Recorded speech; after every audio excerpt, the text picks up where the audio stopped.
बाजार में जबरदस्त उतार चढ़ाव के बीच होता कारोबार, जहां दिग्गज शेयर संभलने की कोशिश करते हुए वहीं मिड कैप और स्मॉल कैप शेयरों में आज है 11 दिनों की एक तरफा तेजी के बाद जबरदस्त मुनाफा वसूली। बचे हुए 1.5 घंटे का ट्रेड रहेगा बेहद अहम, बेहद इंटरेस्टिंग।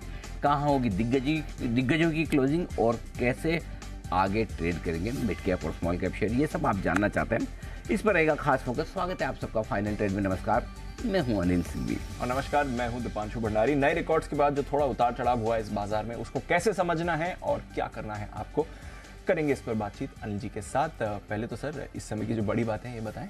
नहीं, बड़ी बात तो यही है कि पूरी तरह से एक्शन जो है बाजार में मिला जुला है। लाइफ हाई बनाने के बाद बाजार थोड़े से कमज़ोर हुए हैं। 20,000 के आसपास निफ्टी ट्रेड करता हुआ दिख रहा है। बैंक निफ्टी में हल्का फुल्का नुकसान है आपके लिए, करीबन कितना बचा है, 90 पॉइंट का, 45,450 500 के आसपास ट्रेड करते हुए दिख रहे हैं। Mid cap small cap share record high बनाने के बाद 3 से 4% नीचे हैं। और आईटी शेयरों में और फार्मा शेयरों में जो डिफेंसिव माने जाते हैं वहाँ हल्की फुल्की खरीदारी है। बाकी सारे सेक्टर लाल निशान में आपको नजर आएंगे। और डाउ फ्यूचर्स 25 पॉइंट नीचे, यानी कि कोई ग्लोबल संकेत कोई खास नहीं। यूरोप के बाजारों की चाल मिली जुली, ये है अब तक का आपके लिए ट्रेंड। चलिए, तो ये है आपके लिए इस समय बाजार की बड़ी बातें। थोड़ा एक्शन जरूर आज ऊपर से फिसलते हुए दिखा है। कैसे देखें सर, 11 दिन अगर आप लगातार रिकॉर्ड बनाएंगे तो ऑब्वियसली वो आएगा। सुबह एक बार के लिए पैनिक हुआ, फिर रिकवरी आई, उसके बाद बाजार रेंज में आपको आते हुए दिख रहे हैं। एंड ऑफ कोर्स आज ब्रॉडर मार्केट में ज्यादा दबाव है, डिफेंसिव फोकस में है, बाकी हाई बीटा आज गिरते हुए दिख रहा है।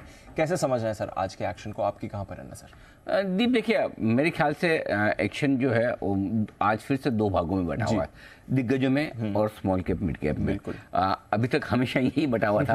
पूरा अगस्त का महीना भी ऐसे ही था, जब दिग्गज शेयर बिल्कुल ठंडे पड़े थे, मिड कैप और स्मॉल कैप शेयर बड़ी तेजी से आगे बढ़ रहे थे। आज for a change first time करीबन 6 हफ्तों के बाद ऐसा देखने को आपको मिल रहा है जब मिड कैप और स्मॉल कैप शेयर कमजोर हैं और लार्ज कैप मजबूत है। मजबूत नहीं कहूंगा, कम कमजोर कहूंगा, ठीक है ना। और mid cap small cap share भी 11 दिन तक लगातार रिकॉर्ड बनाने के बाद आज कमजोर हुए हैं।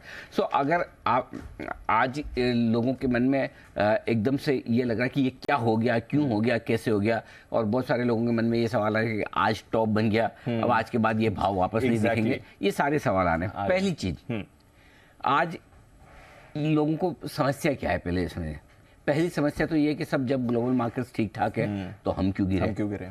दूसरी समस्या है कि लाइफ टाइम हाई बनाने के बाद क्यों गिरे। तीसरी समस्या है गिरे तो गिरे, कोई बात नहीं, इतनी तेजी से क्यों गिरे। करेक्ट।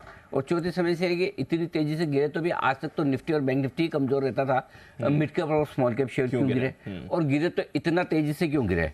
मतलब 1 घंटे में 3% इंडेक्स निकल गया, आराम से गिर जाते, जल्दी क्या थी, पूरे दिन भर में धीरे धीरे बेचते। तो ये सारे सवाल हैं जो जायज है, कुछ ज्यादा समस्या नहीं है, तो गलत नहीं है ये। अगर ये सवाल आपके दिमाग में आ रहे तो आप एकदम लॉजिकल सोच रहे हैं, गलत नहीं सोच रहे। लेकिन प्रॉब्लम क्या है? प्रॉब्लम एक ही है कि मार्केट में लॉजिक चलता नहीं है हर वक्त। हाँ, मार्केट कभी भी जरूरी नहीं कि लॉजिकल रहे, मार्केट जरूरी नहीं कि रैशनल रहे। वो कहते हैं कि market can remain irrational longer than you remain solvent. हाँ, मतलब जब तक आपके पैसे सारे खत्म ना हो जाए तब तक इरेशनल रह सकता है। तो ये मार्केट है, ये कुछ चीजें बाजार में ऐसी होगी जो कभी भी बिना नोटिस दी आएगी। और आज तो इसका नोटिस का कोई एक संकेत था कि पुट कॉल रेशियो आपका हायर। अरे वो संकेत भी किस पे है? वो निफ्टी पे, मिड कैप स्मॉल कैप पे नहीं है। सो सिंपल सी चीज़ है, mid cap small cap share इतने दिनों से आउट परफॉर्मेंस दिखा रहे थे। एक निफ्टी ने भी आज थोड़ी शॉर्ट कवरिंग, थोड़ी खरीदारी दिखा दी, हल्के ओवरबॉट थे, तो थोड़ी प्रॉफिट बुकिंग ओवरबॉट मार्केट में आना लाजमी है। अब रहा सवाल आगे का।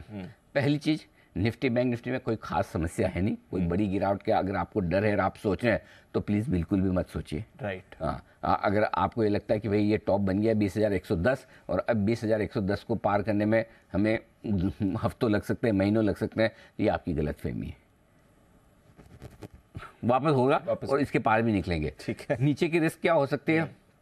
इमीडिएटली दीप 19,725 19,865 स्ट्रॉन्ग सपोर्ट जो है, जो निफ्टी के लिए इस रेंज में आपको खरीदारी करनी है। अगर आप 1-2 दिनों का ट्रेड ले रहे हैं, अगर आप हफ्ते 2 हफ्ते का ट्रेड ले रहे हैं तो 19,550 के आसपास एग्जैक्ट लेवल मेरे को अभी याद नहीं, लेकिन उसके आसपास बड़ा सपोर्ट है। अभी के लिए आपको 19,725, 19,865 इस 150 पॉइंट के आसपास की रेंज को बहुत मजबूत सपोर्ट मान के चलना है। और एक बार वहाँ पर आने पर निफ्टी ने जो आपको 19,300 से 19,250 से 20,110 के आसपास की हाई बना के जो एक तरफा तेजी दी थी, उस एक तरफा तेजी का एक जो थोड़ा सा करेक्शन नीचे की तरफ आना था वो कंप्लीट हो जाएगा और वहाँ पे 100% लेना बनता है। कोई चिंता मत कीजिए, वहाँ पे लीजिए। 19,725 लिखो भाई, 19,725, 19,865 ये आपका सपोर्ट जोन है जहाँ पे आपको पॉइंट नंबर। अब आइए बैंक निफ्टी। बैंक निफ्टी के लिए मैं लेवल थोड़ी देख के बता देता हूँ आपको कि वो लेवल क्या होगा। मेरे हिसाब से बैंक निफ्टी का जो लेवल बनेगा दीप, वो बनेगा 44,525, 44,675 के आसपास का बनेगा, जहाँ पर बैंक निफ्टी आपको खरीदारी करने का मौका दे देगा वापस से उस रेंज पे आने पे। ठीक है। अब आइए मिड कैप और स्मॉल कैप शेयरों पर, जहाँ पर सबसे बड़े सवाल है कि आज मिड कैप इंडेक्स आपका 3.5%, स्मॉल कैप इंडेक्स नीचे है। मिड कैप कितना नीचे है? ओके, मिड कैप किधर गया? दिखता भी नहीं, 3.5% मिड कैप नीचे है। तो 3 साढ़े 3 क्या और घट सकता है? जी हाँ, बिल्कुल घट सकता है। थोड़ा और घटे। 11 दिनों का हाई बनाने के बाद 2-3% ही घटा है, तो कोई बहुत ज़्यादा नहीं घटा है। 1 या 2 दिन की कमजोरी बढ़ती गंवाई है, तो थोड़ा और घट सकता है। घटने से ज़्यादा ही कि थोड़ा टाइम पास कर सकता है। ठीक वैसे ही टाइम पास जैसा निफ्टी बैंक निफ्टी कर रहा था और आप बड़े परेशान हो रहे थे कि अब क्या होगा, अब क्या होगा। सो ऐसे ही। और प्रॉब्लम क्या है, mid cap small cap index को आप इंडेक्स के बजाय स्टॉक्स के तौर पर ज़्यादा देखते हैं। तो आपको सिर्फ आज एक ही काम करना है। पहली चीज़, ये सबसे पहले तो ये क्वालिटी चेक करिए। आपने जो शेयर लिया वो सिर्फ इस वजह से बढ़ रहा था कि मार्केट मजबूत था, mid cap small cap share अच्छे चल रहे थे, इसलिए मेरा शेयर भी चल रहा था, तब तो समस्या है। लेकिन अगर आपका शेयर अच्छी क्वालिटी का है, क्वालिटी चेक कर लिया, बराबर है, कोई टेंशन नहीं। ये तो हो गई इन्वेस्टर के लिए बात। लेकिन कुछ लोग होते हैं मोमेंटम प्ले करने वाले। आज लूंगा, 2 दिन में 5% बढ़ जाएगा, 10% बढ़ जाएगा, थैंक यू वेरी मच, फिर कोई नया ढूंढूंगा। तो उन लोगों के लिए स्ट्रिक्ट स्टॉप लॉसेस होने जरूरी है, चाहे वो फिर आप मिड कैप में कर रहे हो, स्मॉल कैप में कर रहे हो, या निफ्टी के एफएनओ में कर रहे हो, क्योंकि आप ट्रेड कर रहे हो। अगर आप ट्रेड कर रहे हो तो आपके suitable stop loss mid cap small cap में भी रखिए, क्योंकि 10% मिड कैप, किसी मिड कैप इंडेक्स के लिए 10% निकलना कोई बड़ा मतलब, और वही ज़्यादा निकल रहे, वही जो ज़्यादा भागे। करेक्ट। अगर नहीं भागे होते तो शायद गिरते भी नहीं। सो आई थिंक इस हिसाब से आप थोड़ा सा, अगर ट्रेडिंग वाली पोजीशन है सावधानी रखिए, इन्वेस्टमेंट वाली पोजीशन है तो कोई डरने घबराने की जरूरत नहीं। रहा सवाल आज का दीप, तो आज 19,865, 19,900 स्ट्रॉन्ग सपोर्ट का काम करेगा। वहाँ पर आने पर आज खरीदारी और शॉर्ट कवरिंग कर सकते हैं। बैंक निफ्टी पर आज के लिए नीचे सपोर्ट जो है दीप, वो 45,150 और 45,300, ये 150 पॉइंट की रेंज आपके लिए मजबूत सपोर्ट है। उस रेंज में आपको खरीदारी के लिए सिंपल, कोई टेंशन वाली, बहुत बड़ी टेंशन वाली बात नहीं है। झटके लगेंगे एक तरफा तेजी से, अब आप रुक रुक कर चलेंगे, फर्क इतना ही है। हो सकता है 2 कदम चलें, 2 कदम आए, थोड़ा टाइम पास करें, एक लेवल पे आने के बाद थोड़ा कंसोलिडेट करें, वही होने वाला है। Got it sir. चलिए, तो ये आपके लिए पूरा बाजार का सेटअप, और आशा करते हैं कि जो भी बाजार से रिलेटेड आपके डाउट्स होंगे इस सेटअप से क्लियर हो गए हैं। थोड़ी देर में डेटा भी समझेंगे, स्ट्रैटेजी भी जानते हैं अनिल जी के साथ। आइए, मेहमान भी तैयार हैं, उनसे भी करेंगे बातचीत। उससे पहले कुशल और अरमान से करते हैं बात। कुशल, बताएं कौन से इंपॉर्टेंट इवेंट्स हैं बाजार के लिए? Good afternoon Deepa. Important event के लिहाज से तो ऑफकोर्स आज हमारा जो महंगाई आंकड़ा आने वाला है उस पर नजर रहेगी, सीपीआई, और साथ ही इंडस्ट्रियल प्रोडक्शन डेटा जो जुलाई महीने का है वो भी आपके सामने आएगा। श्याम मेटालिक्स एंड एनर्जी, इसका ओएफएस जो है रिटेल निवेशकों के लिए आज बंद हो जाएगा। साथ ही आईपीओ के लिहाज से ईएमएस का आईपीओ भी आज बंद होगा, जो कि 8 तारीख को खुला था। एशिया कप के लिहाज से भारत बनाम श्रीलंका आज होने वाला है आपसे कुछ ही देर में। साथ ही ग्लोबल इवेंट जो होगा, एप्पल का जो नया आईफोन 15 सीरीज है वो रात 10:30 बजे लॉन्च होगा। तो ये आज के इवेंट्स हैं। जहां तक कल का सवाल है, आरआर केबल, इसका आईपीओ खुलने वाला है 13 तारीख से 15 तारीख तक ये आईपीओ खुला रहेगा। कुल मिलाकर इशू साइज करीबन 1964 करोड़ रुपए का है। ग्लोबल इवेंट के लिहाज से अगस्त महीने का जो सीपीआई आंकड़ा है यूएस के लिहाज से वो इंपॉर्टेंट होगा, और साथ ही तीसरे तिमाही के जीडीपी जो यूके के आएंगे उसकी फर्स्ट रीडिंग भी आपके सामने आती हुई दिखेगी। जहां तक गुरुवार 14 सितंबर का सवाल है, डब्ल्यूपीआई आंकड़े आएंगे अगस्त महीने के, इस पर फोकस करिए। साथ ही शिवा सीमेंट है, यहाँ पर राइट्स इशू को लेकर कंपनी की बोर्ड बैठक होगी। टाटा नेक्सॉन ईवी, इसके जो इन्होंने नया फेसलिफ्ट 2023 का मॉडल लॉन्च क्या फेसलिफ्ट किया था, उसकी अब आपको प्राइस भी रिवील हो जाएगी। फेडरल मोगल के मामले में पेगासस होल्डिंग की सैट में अर्जी पर सुनवाई भी होती हुई दिखेगी। साथ ही एक और आईपीओ, आरआर केबल का तो आईपीओ 13 तारीख को खुलेगा, बट 14 तारीख को 2 और नए आईपीओ खुल रहे हैं, जिसमें सामी होटल्स ये पहला है, 14 तारीख से 18 तारीख तक खुला रहेगा। इशू साइज 1370 करोड़ रुपए का है कुल। साथ ही जैगल प्रीपेड ओशन सर्विसेज, ये भी आईपीओ भी खुलेगा 14 से 18 तारीख के बीच ही। इसका इशू साइज छोटा है थोड़ा, 560 करोड़ रुपए का। एक्स डेट है बीएससी के बायबैक जो शेयर्स की है, साथ ही जीओसीएल कॉर्पोरेशन के डिविडेंड की, बजाज इलेक्ट्रिकल्स के डिमर्जर्स को लेकर। बीएससी 500 बजाज इलेक्ट्रिकल्स हट जाएगा और क्राफ्ट्समैन ऑटोमेशन जुड़ता हुआ दिखेगा। और अंत में ग्लोबल इवेंट ईसीबी पॉलिसी आने वाली है, और साथ ही यूएस के लिहाज से जो पीपीआई और रिटेल सेल्स आंकड़े हैं अगस्त महीने के, वो भी आपके सामने आते हुए दिखेंगे। ओके, बहुत सारा डेटा है आज। हमारा महंगाई का डेटा, इंडस्ट्रियल प्रोडक्शन डेटा आने वाला है, ये इंपॉर्टेंट है। 7.4% से आई थिंक महंगाई गिरकर 7% आने का अनुमान है। देखते हैं कैसा रहेगा आंकड़ा। आइए अरमान से जानते हैं आज की खबरें भी। अरमान, गुड आफ्टरनून, बताइए। जी गुड आफ्टरनून। खबरों में सबसे पहले आपको ऑटोमोबाइल स्टॉक्स यहाँ पर ध्यान रखना है, क्योंकि सीएम का जो इवेंट था, वहाँ पर एक जो सड़क परिवहन मंत्री नितिन गडकरी जी हैं, उनका एक बयान आता हुआ दिखा था, जिसमें उन्होंने कहा था कि डीजल गाड़ियों पर अतिरिक्त 10% जीएसटी की जो है वो सिफारिश करेंगे एफएम से। और उसी के बाद अगर आप देखें, वहाँ पर उनका ट्वीट में क्लैरिफिकेशन ये भी आता हुआ दिखा है कि फिलहाल अतिरिक्त जीएसटी लगाने की यहाँ पर कोई योजना नहीं है। ओरो फार्मा, यहाँ पर आपको ध्यान रखना है, क्योंकि विएट्रिस फाइजर से 15 प्रोडक्ट्स का ऑथोराइजेशन जो है वो खरीदा है। लगभग अगर आप देखें $4.8 करोड़ के आसपास में जो है ये 15 प्रोडक्ट्स का ऑथोराइजेशन खरीदते हुए दिखे हैं। स्पाइस जेट लगभग 22.5 करोड़ का बकाया राशि का आज वो भुगतान करेंगे। कंपनी ने पहले अगर आप बात करें तो लगभग 78 करोड़ के आसपास का भुगतान ऑलरेडी कर चुके हैं। कोल इंडिया, यहाँ पर ये अपडेट आया है कि अगले कुछ सालों में उन्होंने कहा है कि 24,750 करोड़ का जो है वो निवेश करने की यहाँ पर योजना बना रहे हैं। पीसीबीएल, यहाँ पर तमिलनाडु ग्रीनफील्ड प्रोजेक्ट का जो अंतिम चरण है वो कंपनी ने पूरा कर दिया है।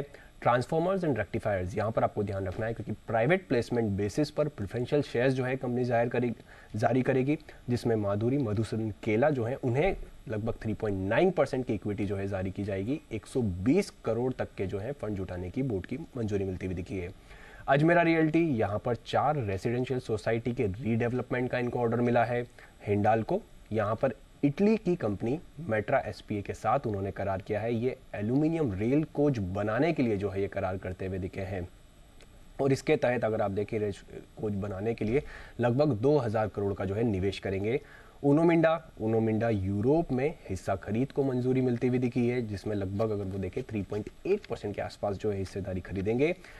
टीवीएस मोटर्स, यहाँ पर नेपाल में iQube इलेक्ट्रिक स्कूटर जो है वो उन्होंने लॉन्च किया है। और अंत में कई सारी ब्लॉक डील्स हैं, जिसमें आप एल&टी फाइनेंस की बात करें तो वहाँ पर 7 करोड़ शेयर्स जो हैं लगभग 2.8% इक्विटी, आरवीएनएल 1 करोड़ के आसपास, IRFC 2.3 crore, Zomato 46 lakh, bank of India 24 lakh और बीईएल 10 लाख शेयरों के कई सौदे होते हुए दिखे।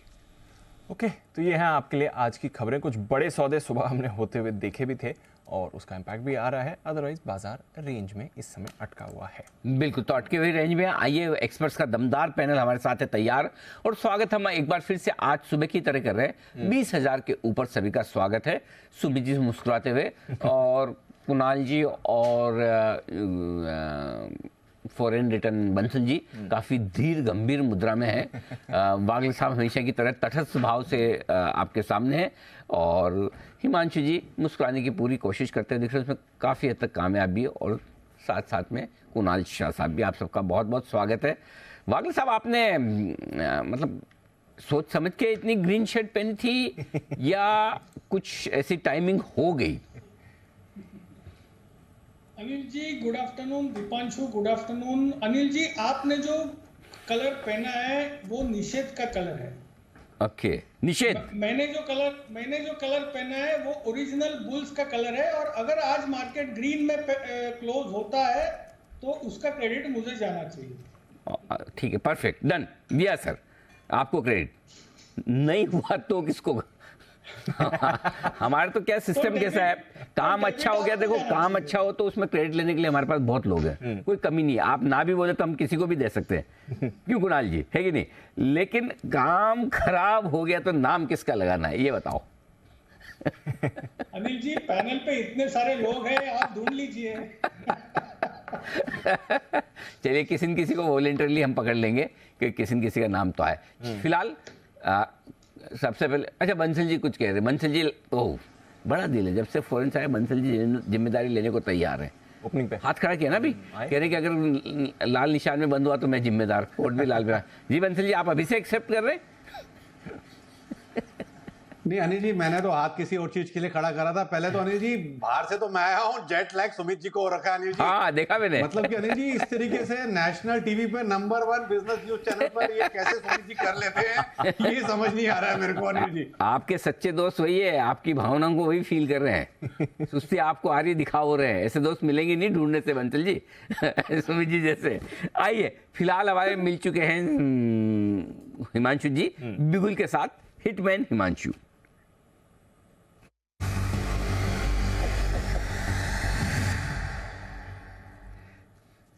हिमांशु जी बताएं सर। अनिल जी, खरीदारी करनी है आईटीसी में, जो कि मुझे लगता है एक बेस बनाने के बाद एक अपमूव के लिए तैयार है, और अगर थोड़ा बहुत एक दो दिन में रहती है तो शायद डिफेंसिव में थोड़ा सा सपोर्ट आता हुआ नजर आए। तो आईटीसी खरीदारी करेंगे। स्पॉट में 452.50 के लेवल है, 448 448 रुपए का स्टॉप लॉस, 462 465 रुपए के दो टारगेट के लिए आईटीसी में खरीदारी करके चलने की सलाह। 462 465 का जो टारगेट है वो आईटीसी पर लेकर चले, 452 के आसपास खरीदें। और हिमांशु जी से कल ही हमने पूछा था, हिमांशु जी की एक बात माननी पड़ेगी, कहते हमेशा सच है, हाँ गलत बिल्कुल नहीं कहते। हिमांशु जी कल ही कहा कि अभी तक हाउस वार्मिंग फंक्शन हुआ नहीं है, काम अभी चालू है। हिमांशु जी आज हमको उसके सबूत मिल गए, पता चल गया। बिल्कुल लगा, चल रहा है ना, अभी पीछे आवाज आ रही है।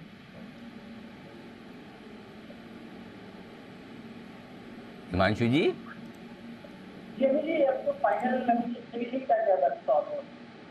ये जरा चेक करो, अभी लंबा चल गया काफी, मतलब ऐसा लग रहा है कि जैसे कोई ताजमहल ही बना रहा है आपके पड़ोस में। इतना कितना इंटीरियर है, इतना वक्त तो मतलब उसमें भी नहीं लगा, मतलब कब से किस स्टेज तक पहुंचा है काम। एग्जैक्टली एक बार एक कमेटी का गठन किया जाए दिल्ली वालों को, और उनको भेजा जाए जाकर देख के आए ऐसा कौन सा घर बन रहा है हिमांशु जी घर के नजदीक, जो पिछले 3-4 महीने 6 महीने हो गए सर, 6 महीने से इंटीरियर चल रहा है। वेरी गुड, और टाइमिंग भी परफेक्ट है, उसी वक्त होता है काम जब हिमांशु जी शो में होते हैं। लगता है कुछ तो है, टाइमिंग सही है। ओके चलिए तब तक एक दो स्टॉक्स पर नजर डालते हैं जहां पर आपको एक्शन हो रहा है। आज आईटी आपको संभालने के लिए आते हुए क्लियरली दिख रहा है।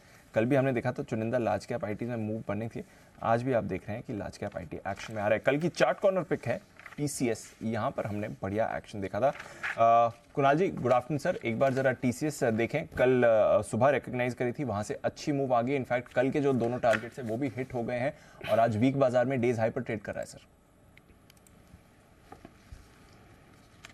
दोनों लक्ष्य हासिल होते हुए टीसीएस में नजर आ रहे हैं। बड़ा ब्रेकआउट चार्ट पर आया है और अब सबके चार्ट के रडार पर भी आएगा, क्योंकि एक मेजर ब्रेकआउट आज के डेली चार्ट्स पर देखने को मिल रहा है। तो ये स्टॉक जो है और ऊपर के लेवल्स दिखाएगा, और टीसीएस के दम पर ही निफ्टी आईटी इंडेक्स में भी बड़ा ब्रेकआउट आता हुआ दिख रहा है। तो मुझे लगता है कि टीसीएस अभी 3700-3750 के लेवल्स की ओर बढ़ रहा है। जिन्होंने कल का खरीदा है, एक ट्रेलिंग स्टॉप लॉस रख करके होल्ड करें, और अगर आप बहुत शॉर्ट टर्म ट्रेडर हैं, प्रॉफिट भी ले सकते हैं। ओके, अगर शॉर्ट टर्म ट्रेडर हैं तो फिर प्रॉफिट भी ले लीजिए।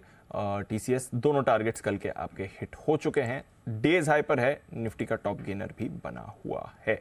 बट बीपीसीएल में एक बड़ा कट आ रहा है, ऑलमोस्ट 4% नीचे है, इस पर थोड़ी ज्यादा वीकनेस बनी हुई है। वागले साहब एक बार बीपीसीएल देखें सर, आज 350 के नीचे, इनफैक्ट एग्जैक्टली 350 पर है इस समय, क्या व्यू है सर इस पर? पंशु, ये सपोर्ट लेवल है, लेकिन बाय नहीं करना चाहिए, सपोर्ट लेवल ब्रेक हो सकते हैं। ये जो कट है काफी बड़ा है, बेचना है तो 360 365 ये सही लेवल था। अगर ऊपर में वो लेवल पे बेचते तो यहाँ पर एक बार कवर करते एज अ ट्रेडर। अगर 350 के नीचे ट्रेड होने लगेगा तो और एक 10 रुपए का डाउन साइड है, मुझे उससे ज्यादा गिरावट लगती नहीं है। 340 335 एक स्ट्रॉन्ग सपोर्ट है, बहुत बार वहां से घुमा है। तो 335 340 on the down side, 360 365 on the upside, ये बीपीसीएल की रेंज होनी चाहिए। ओके, तो ये है आपके लिए बीपीसीएल, जहां पर आपको रखनी है नजर। प्रेशर में ये काउंटर बनते हुए दिख रहा है।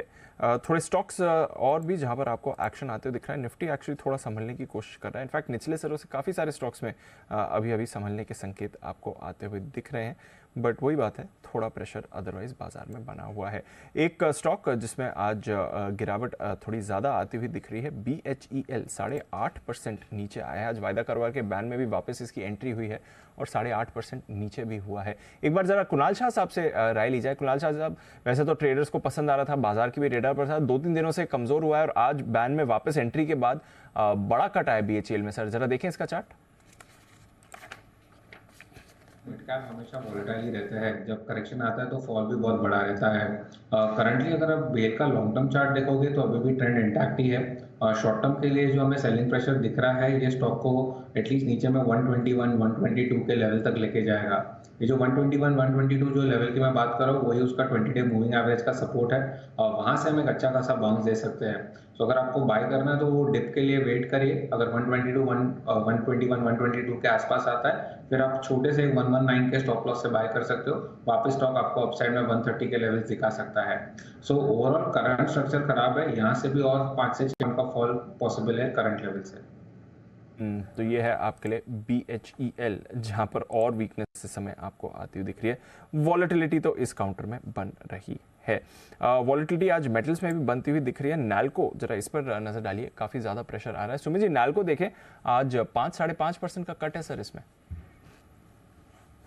गुड आफ्टरनून दीपांशु, सभी स्टॉक्स के अंदर आज 3 से 5% का फॉल मिनिमम देखने को मिल रहा है। नेशनल एल्यूमिनियम नैल्को के अंदर भी दबाव है। 95 का लेवल टूटेगा तो और दबाव आएगा और नीचे में 92 रुपए से लेके एक बार 90 रुपए तक के लेवल नैल्को में देखने को मिल सकते हैं। तो थोड़ा प्रॉफिट बुकिंग हैवी है और मेटल सेक्टर के अंदर भी प्रॉफिट बुकिंग देखने को मिल रहा है। तो नैल्को में भी 92 रुपए से लेके 90 रुपए तक के लेवल देखने को मिल सकते हैं। तो 90 तक गिरते हुए आपको दिख सकता है नैल्को। फिलहाल अगर आप देखें 5% का कट इस काउंटर पर है, थोड़ा प्रेशर वहां से भी आ रहा है। देखते हैं यहाँ से क्या डायरेक्शन नैल्को आपको चुनता है। एक स्टॉक जो बाजार के रेडार पर काफी समय से नहीं था, ब्लू डार्ट, जरा इसको पुल अप करिए। कल हम बात भी कर रहे थे कैसे लॉजिस्टिक्स स्पेस में आपको थोड़ा एक्शन बनते हुए दिख सकता है। ब्लू डार्ट इन पर्टिकुलर आज काफी ज्यादा एक्टिव है। बंसी जी, एक बार ब्लू डार्ट देखें सर, 3.5% की मूव है, डेज हाई पर ट्रेड कर रहा है। बाकी सेक्टर में कुछ इतना एक्शन नहीं है, बट ब्लू डार्ट में अच्छी मूव आ रही है सर। क्या रहा है इस चार्ट पे? दीपांशु, चार्ट पॉजिटिव है, 66-60 के अराउंड ट्रेड कर रहा है और एक इंपॉर्टेंट पिवट को इसने तोड़ा है। 65-80 का इंपॉर्टेंट एक लेवल तोड़ा है और टेक्निकली एक बेस बिल्डिंग क्लियरली विजिबल है एट अराउंड 6300। तो इन स्तरों पर खरीदारी की राय है। और दीपांशु, जिस तरीके का टेक्निकल स्ट्रक्चर है, 72,000, 7200, 7300 के लेवल्स यहाँ देखने को मिल सकते हैं। यह है आपके लिए ब्लू डार्ट पर राय इस वक्त आती हुई। स्टॉक मजबूती के साथ आज ट्रेड करता है। ये स्पेस अब चलेगी। इस स्पेस में बाजार की कमजोरी में आपको खरीदारी करनी है। नई बड़ी स्पेस ये बनेगी अगले 2-3 साल में। लॉजिस्टिक्स, हाँ। तो अब लॉजिस्टिक्स स्टॉक्स में जब जहाँ जैसे आपको ठीक लगे, जो स्टॉक समझ में आए, जैसे रेलवे की हम बात की थी, रेलवे में सबने अपनी पसंद से खरीदा। आज सुबह भी हम जब शो कर रहे थे 10:30 से 11, मैक्सिमम लोगों ने रेलवे स्टॉक खरीदे। क्यों? क्योंकि एक तो थीम बड़ी और डिफेंस के साथ जोड़ के जब बताया कि जैसे डिफेंस में तेजी हुई वैसे रेलवे में होगी, तो सबको समझ में आया। दूसरा, सरकारी कंपनियां तो किसी को गवर्नेंस को लेकर, मैनेजमेंट को लेकर इशू नहीं। और तीसरा और सबसे बड़ा कारण जिसकी वजह से रिटेल ने 2-2, 3-3 गुना होने तक भी रखा है, सारे छोटे छोटे स्टॉक हैं, अफोर्डेबल। IRFC 25-50-100 रुपए में अफोर्डेबल है ना।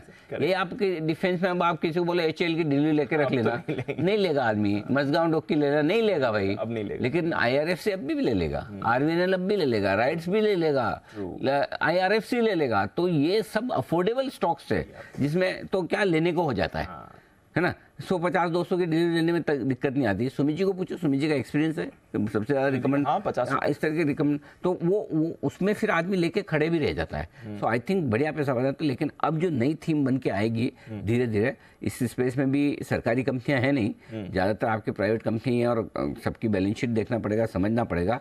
ऐसा नहीं कि ईजी है कि कुछ भी ले लिया। लेकिन लॉजिस्टिक्स स्पेस है जो आगे चलकर थोड़ा मामला ठीक करेगी। इस पर आपको फोकस करना चाहिए। आइए बढ़ते आगे, और जहां हम इस वक्त मार्केट में रिकॉर्ड हाई के आसपास हैं, लेकिन हम आपको इक्विटी को छोड़कर ये भी बताना चाहते हैं कि इक्विटी के अलावा भी और कई सारे एसेट क्लास ऐसे हैं जो रिकॉर्ड हाई के आसपास चल रहे हैं। आप सोचेंगे अरे मार्केट ही हाई पे, इक्विटी हाई पे। जी नहीं, बहुत सारी चीज़ें ऐसी हैं जो रिकॉर्ड हाई पर चल रही है। क्या क्या चल रही है जरा जान लीजिए, समझ लीजिए। वरुण हमारे साथ है बताने के लिए। वरुण जी फरमाइए। तो अनिल जी काफ़ी बड़ी लिस्ट मैंने निकाली और बेसिकली वो होता है ना कि लीड इंडिकेटर और लैग इंडिकेटर। तो ऐसा पहले लग रहा था कि मार्केट सबसे बड़ा लीड इंडिकेटर है, लेकिन काफ़ी मायनों में ये लैग इंडिकेटर भी साबित हुआ है, ये आप जान लीजिए। सबसे पहले हमारा मार्केट हाई पे है, उसके साथ साथ काफ़ी सारी चीज़ें और हाई पे है जो कि शायद लैग इंडिकेटर साबित होंगे। उसमें सबसे पहले तो रुपया है, क्योंकि अगर आप देखेंगे लोस पे बेसिकली है, लेकिन रुपये और डॉलर का जो लेवल होता है वो अगर आप देखेंगे तो 83 के ऊपर है, जो कि ऑलमोस्ट अगर पिछले 2 दिन पहले अगर आप देखें तो 83.21 के आसपास की क्लोजिंग थी, जो कि ऑलमोस्ट लोएस्ट लेवल थी अब तक की सबसे ज़्यादा। महंगाई यानी कि CPI अगर आप देखेंगे तो 15 महीने के हाइस पे ये है 7.44 के। ब्याज दरें 2018 अगस्त के बाद का सबसे ऊंचा लेवल हम अभी खड़े हैं 6.5% के आसपास का, और यहाँ से 25 बेसिस पॉइंट और बढ़ जाएगा ना तो ये 2015 के बाद का सबसे हाईएस्ट लेवल होगा, यानी कि 8 साल में सबसे ऊंचे लेवल पे ब्याज दरें पहुंच जाएंगी। इसके अलावा जो लीड इंडिकेटर्स थे जिन्होंने कहीं ना कहीं ये दर्शाया था कि शायद हमारे मार्केट्स आगे बढ़ रहे हैं, उसमें सबसे आगे तो डीमैट अकाउंट थे, क्योंकि ये हाईएस्ट लेवल पे पहुंच चुके हैं 12.66 करोड़ के। वॉल्यूम्स अगर आप देखेंगे तो अगस्त में कैश एवरेज डेली टर्नओवर जो है 22 महीने के ऊंचाई पे था, करीब 83 लाख करोड़ के आसपास का ये था। 8% के आसपास की बढ़ोतरी देखने मिली थी वहाँ पे, माफ़ कीजिएगा 83,000 करोड़ के आसपास था। म्यूचुअल फंड पोर्टफोलियोज ये भी हाइस पे है 18.42 करोड़, और AUM जो है वो भी हाइस पे है 46.63 करोड़। SIP अगर आप देखेंगे तो अगस्त में SIP अकाउंट्स नए हाई पे थे 6.96 करोड़ के, और SIP कॉन्ट्रीब्यूशन जो है वो 15,800 करोड़ पे आ चुका था, ये भी नया हाई था। इसके अलावा हम जैसे कि हमेशा आपको बताते हैं कि क्रेडिट कार्ड से होने वाले स्पेंड ये नए हाई पे है, और जुलाई में 1.44 लाख करोड़। UPI से ट्रांजैक्शंस नए हाई पे है 15.34 लाख करोड़, और वॉल्यूम भी 996 करोड़। ई-वे बिल यहाँ का जो कलेक्शन है वो नए हाई पे है 93.4 मिलियन।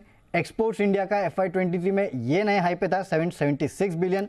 ऑटो सेल्स अगस्त में अगर आप देखेंगे जो कार डीलर्स ने डिस्पैच किए हैं कंपनियों ने, OEM ने, वो नए हाई पे था 3.6 लाख के आसपास। पेट्रोल डीजल के दाम तो आपको पता ही है हाइस के आसपास है। इसके अलावा वैसे अगर आप देखेंगे तो इकोनॉमी का एक इंडिकेटर एंटरटेनमेंट इंडस्ट्री भी है, और मूवी कलेक्शन भी नए हाई की तरफ बढ़ रहा है। जवान मूवी का लोग कह रहे हैं कि ये जो कलेक्शन होगा हिंदी मूवी में सबसे हाईएस्ट होने वाला है। और Anil ji last but not the least, सबसे ज़्यादा इंपॉर्टेंट जो चर्चित था जुलाई के महीने में, इनकम टैक्स रिटर्न फाइल करने वाले लोग, वो भी नए हाई पे थे 6.8 करोड़ के आसपास सैलरी जो थे, सैलरी वाले 6.8 करोड़। आपने भी भरा इसका मतलब इस साल? नहीं जी, इस बार मतलब हमेशा भरता अच्छा, पहले से भरे, तो इस साल आपका कोई कंट्रीब्यूशन नहीं है? हर साल का कंट्रीब्यूशन। नहीं, कैसे हुआ? नए में तो कुछ हुआ ही नहीं ना, बढ़ने वाले में तो आप तो पुराने हो गए ना। ये टोटल है। ओके, उससे पहले एक और खबर आपने बताई थी कि जवान हाईएस्ट कलेक्शन वाली हिंदी मूवी बनने की तरफ जा रही है ऑलरेडी। इससे पहले कौन सी थी? बाहुबली 2? नहीं, कौन सी? वो तो साउथ की थी अनिल जी। नहीं, हिंदी में भी तो आई थी। तो उससे पहले हाईएस्ट कलेक्शन वाली कौन सी? पास डेटा नहीं है, लेकिन सिर्फ इतना पता है मुझे। पठान थी। गदर तो अभी गई है। नहीं, मेरे ख्याल से बाहुबली। बंसल जी को पूछो।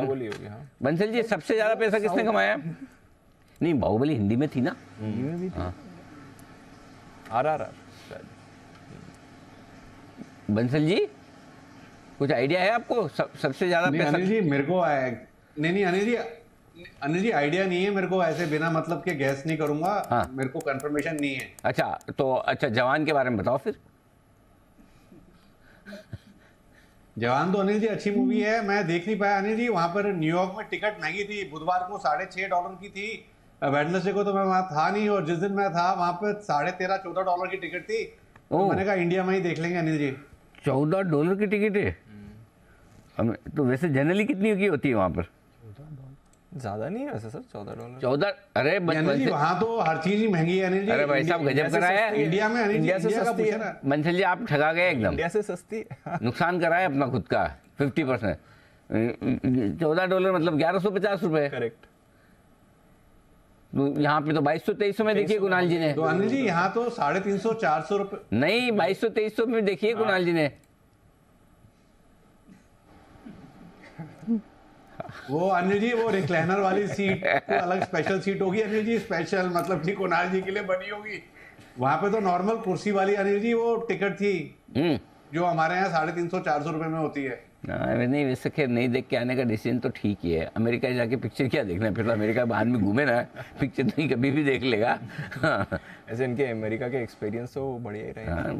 बिल्कुल, रात में वो बार ढूंढ लिया, हाँ वो ढूंढ लिया, बहुत कुछ किया है। बंसल जी का बड़ा इवेंटफुल अमेरिका ट्रिप। तो ये है आपके लिए सारे के सारे ट्रिगर्स और कुछ जो बदलाव बता रहे हैं वरुण आपको आगे चलते आते जी। बिल्कुल, तो बाजार भी हाइपर और कुछ और चीजें भी जो हाइपर रही हैं इस बाजार में। थोड़े कैश स्टॉक्स में एक दो रिकवरी के संकेत आ रहे हैं। ऑफ कोर्स ब्रॉडर मार्केट आपका कमजोर बना हुआ है, बट कैश में रखिए नजर। एक दो काउंटर्स हैं। मेट्रो ब्रांड्स एक स्टॉक दिखा था अभी, जहां पर आपको थोड़ी मूव आती हुई दिखी थी, उसको एक रेडार पर रखिए। ब्लू डार्ट की तो हमने अभी बात करी ही। एस्टर डीएम हेल्थ केयर में थोड़ा एक्शन है। सुंदरम फाइनेंस देखिए, ये काउंटर 8% ऊपर है। बट एक कैश स्टॉक जो बहुत ज्यादा एक्टिव हो रहा है, ITI लिमिटेड। जरा सुमित जी एक बार ITI का चार्ट देखें सर, 17% की तेजी में ITI कुछ अपनी चाल चल रहा है इस समय, जरा देखें। दिवांशु, कल और आज के अंदर स्टॉक ने 50 रुपए का मूव दिखा दिया, वन वे मूव देखने को मिला है। तो फ्रेश बाय तो अभी यहाँ पे एक बार रिकमेंडेड नहीं है। एग्जिस्टिंग पोजीशंस होल्ड करके चल सकते हैं, जिसमें ट्रेलिंग स्टॉप लॉस 160 के आसपास या 162 के आसपास का लगा सकते हैं। ऊपर में 180 और 200 रुपए तक के लेवल इस मूव में देखने को मिल सकते हैं। फ्रेश खरीदारी नहीं करना है, बट एग्जिस्टिंग पोजीशंस होल्ड करके चल सकते हैं। खरीदारी नहीं करिए, एग्जिस्टिंग पोजीशन होल्ड करके चल सकते हैं। ग्लेनमार्क फार्मा में एक मूव आती हुई दिख रही है, इसको अपने रेडार पर रखें। और इसके बाद जरा एक बार बजाज फाइनेंस को भी पुल अप करिए, इस पर भी थोड़े थोड़े सुधरने के संकेत आपको आते हुए दिख रहे हैं। ग्लेनमार्क फार्मा थोड़ा एक्टिव हो रहा है। बजाज फाइनेंस अभी पिछले 5-10 मिनट में थोड़ा एक्टिव हुआ है, थ्रू द डे सुस्त रहने के बाद। यहाँ पर रखिएगा नजर, थोड़ा एक्शन इस पर आ रहा है। एक बार बजाज फाइनेंस के चार्ट पर भी राय ली जाए। कुणाल शाह साहब जरा देखें सर, बजाज फाइनेंस अभी थोड़ा मूवमेंट आया, ज्यादा नहीं। फाइनेंशियल्स दोनों तरफ का ट्रेड आज दिखा रहे हैं, बट देखें बजाज फाइनेंस को सर।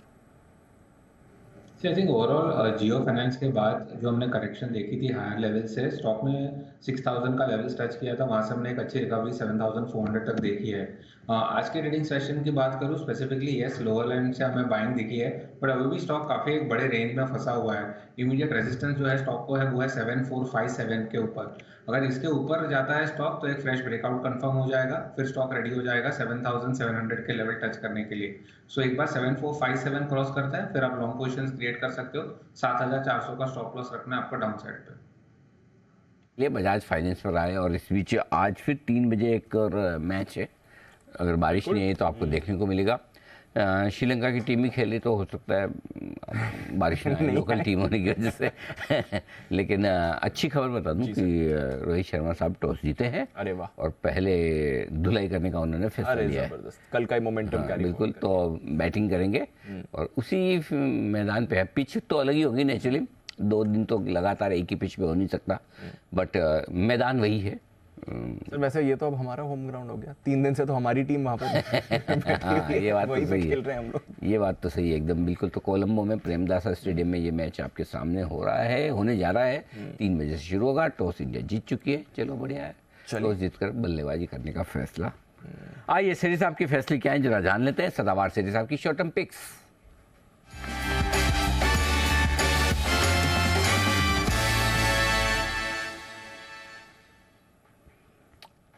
बताएं सर, सेठी साहब क्या है इरादा?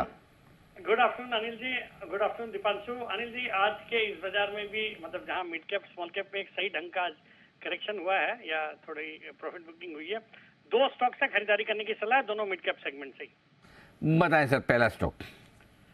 अनिल जी, आज का जो पहला स्टॉक है, स्टॉक का नाम है स्टार सीमेंट, जो अभी 158 के लेवल्स पे ट्रेड कर रहा है। शॉर्ट टर्म टारगेट है 170, स्टॉप लॉस रखना है 153 का। आज अनिल जी एक बड़ी खबर थी जिसको बाजार ने इग्नोर किया। ये जो मार्केट मची हुई है, मार्केट मतलब एक अच्छा खासा 5-7% का प्राइस सभी स्टॉक्स में करेक्शन है मिड कैप स्मॉल कैप में। तो एक खबर को इग्नोर हो गई है कि आज ईस्टर्न इंडिया में सीमेंट के जो प्राइसेस है वहां पे ऐसे सुनने में आ रहा है 35 रुपए पर बैग के सीमेंट के प्राइसेस बढ़े हैं। तो उसका एक बड़ा फायदा जो ईस्ट इंडिया में ऑपरेट करने वाली सीमेंट कंपनी को होगा। ये star cement north east based एक सीमेंट कंपनी है जिनका एक प्लांट तो है मेघालय में और दूसरा प्लांट है इनका सिलीगुड़ी वेस्ट बंगाल में। जहां मेघालय में इनका प्लांट है वहां पे लाइमस्टोन रिच जगह है, तो लाइमस्टोन की अवेलेबिलिटी पूरी रहती है, जो इसका एक बेसिक रॉ मटेरियल है। कंपनी की 4 मिलियन टन की कैपेसिटी है और कंपनी के पास बड़ा मार्केट है। एक तो सातों जो नॉर्थ ईस्टर्न स्टेट्स है उनको कैटर करती है, फिर बिहार और वेस्ट बंगाल को भी कैटर करती है। और जिस तरह से हम देख रहे हैं सरकार का फोकस है इंफ्रास्ट्रक्चर प्रोजेक्ट के ऊपर, खास करके नॉर्थ ईस्ट के लिए, और तो उसका एक बड़ा फायदा इस कंपनी को हो रहा है। फिर ओवरऑल भी पूरे भारत में आज हाउसिंग और इंफ्रास्ट्रक्चर की अच्छी खासी डिमांड है, और चूंकि ये इलेक्शन ईयर है तो कई इंफ्रा प्रोजेक्ट्स की अर्ली एग्जीक्यूशन या कंप्लीशन के लिए भी काम हो रहा है, तो उसका भी एक फायदा सीमेंट स्टॉक्स को या सीमेंट कंपनीज को होना है। और एक इनके परफॉर्मेंस में जो एनर्जी प्राइसेस कम हुए हैं, जो कोल वगैरह के प्राइसेस कम हुए हैं, तो उसका एक फायदा दिखना चाहिए। बाकी फंडामेंटली एक सॉलिड कंपनी है। जून तिमाही में अच्छे नतीजे थे। 67 करोड़ का जो पिछले साल पैट था उसकी जगह 93 करोड़ का पैट आया है। एक जीरो डेट कंपनी है, अच्छे मार्जिन है। फिर आपके डीआईएस भी इसमें इन्वेस्टेड है, एसबीआई म्यूचुअल फंड इसमें अच्छी खासी हिस्सेदारी रखता है, और वैल्यूएशन के लिहाज से विद इन द सेक्टर एक अच्छे सस्ते वैल्यूएशन पे ये स्टॉक ट्रेड करता है। तो खरीदारी करने की सलाह for a target of 170, stop loss of 153। 53 का स्टॉप लॉस, 170 का टारगेट, खरीदारी करने की राय स्टार सीमेंट पे स्टार एक्सपर्ट की तरफ से आती हुई, और वो है सेठी साहब। सेठी साहब बताए थे दूसरी पिक। दूसरा स्टॉक भी अनिल जी एक ऐसे सेक्टर से है जो आज अच्छा कर रहा है, फार्मा का स्पेस, और यहाँ से एक छोटी साइज की फार्मा कंपनी को पिक किया मैंने, इंडोको रेमेडीज, जो अभी 328-29 के लेवल पे ट्रेड करता है। पहले इसके शॉर्ट टर्म टारगेट है 350 के, और स्टॉप लॉस रखना है 320 रुपए का। ये कंपनी भी एक क्वालिटी, बहुत ही अच्छी क्वालिटी की कंपनी है, जो कि मेनली फॉर्मुलेशंस, फिर एपीआईज, एक्टिव फार्मा इंग्रेडिएंट्स बनाती है। इसके अलावा कॉन्ट्रैक्ट मैन्युफैक्चरिंग और रिसर्च के सेगमेंट में भी ऑपरेट करती है।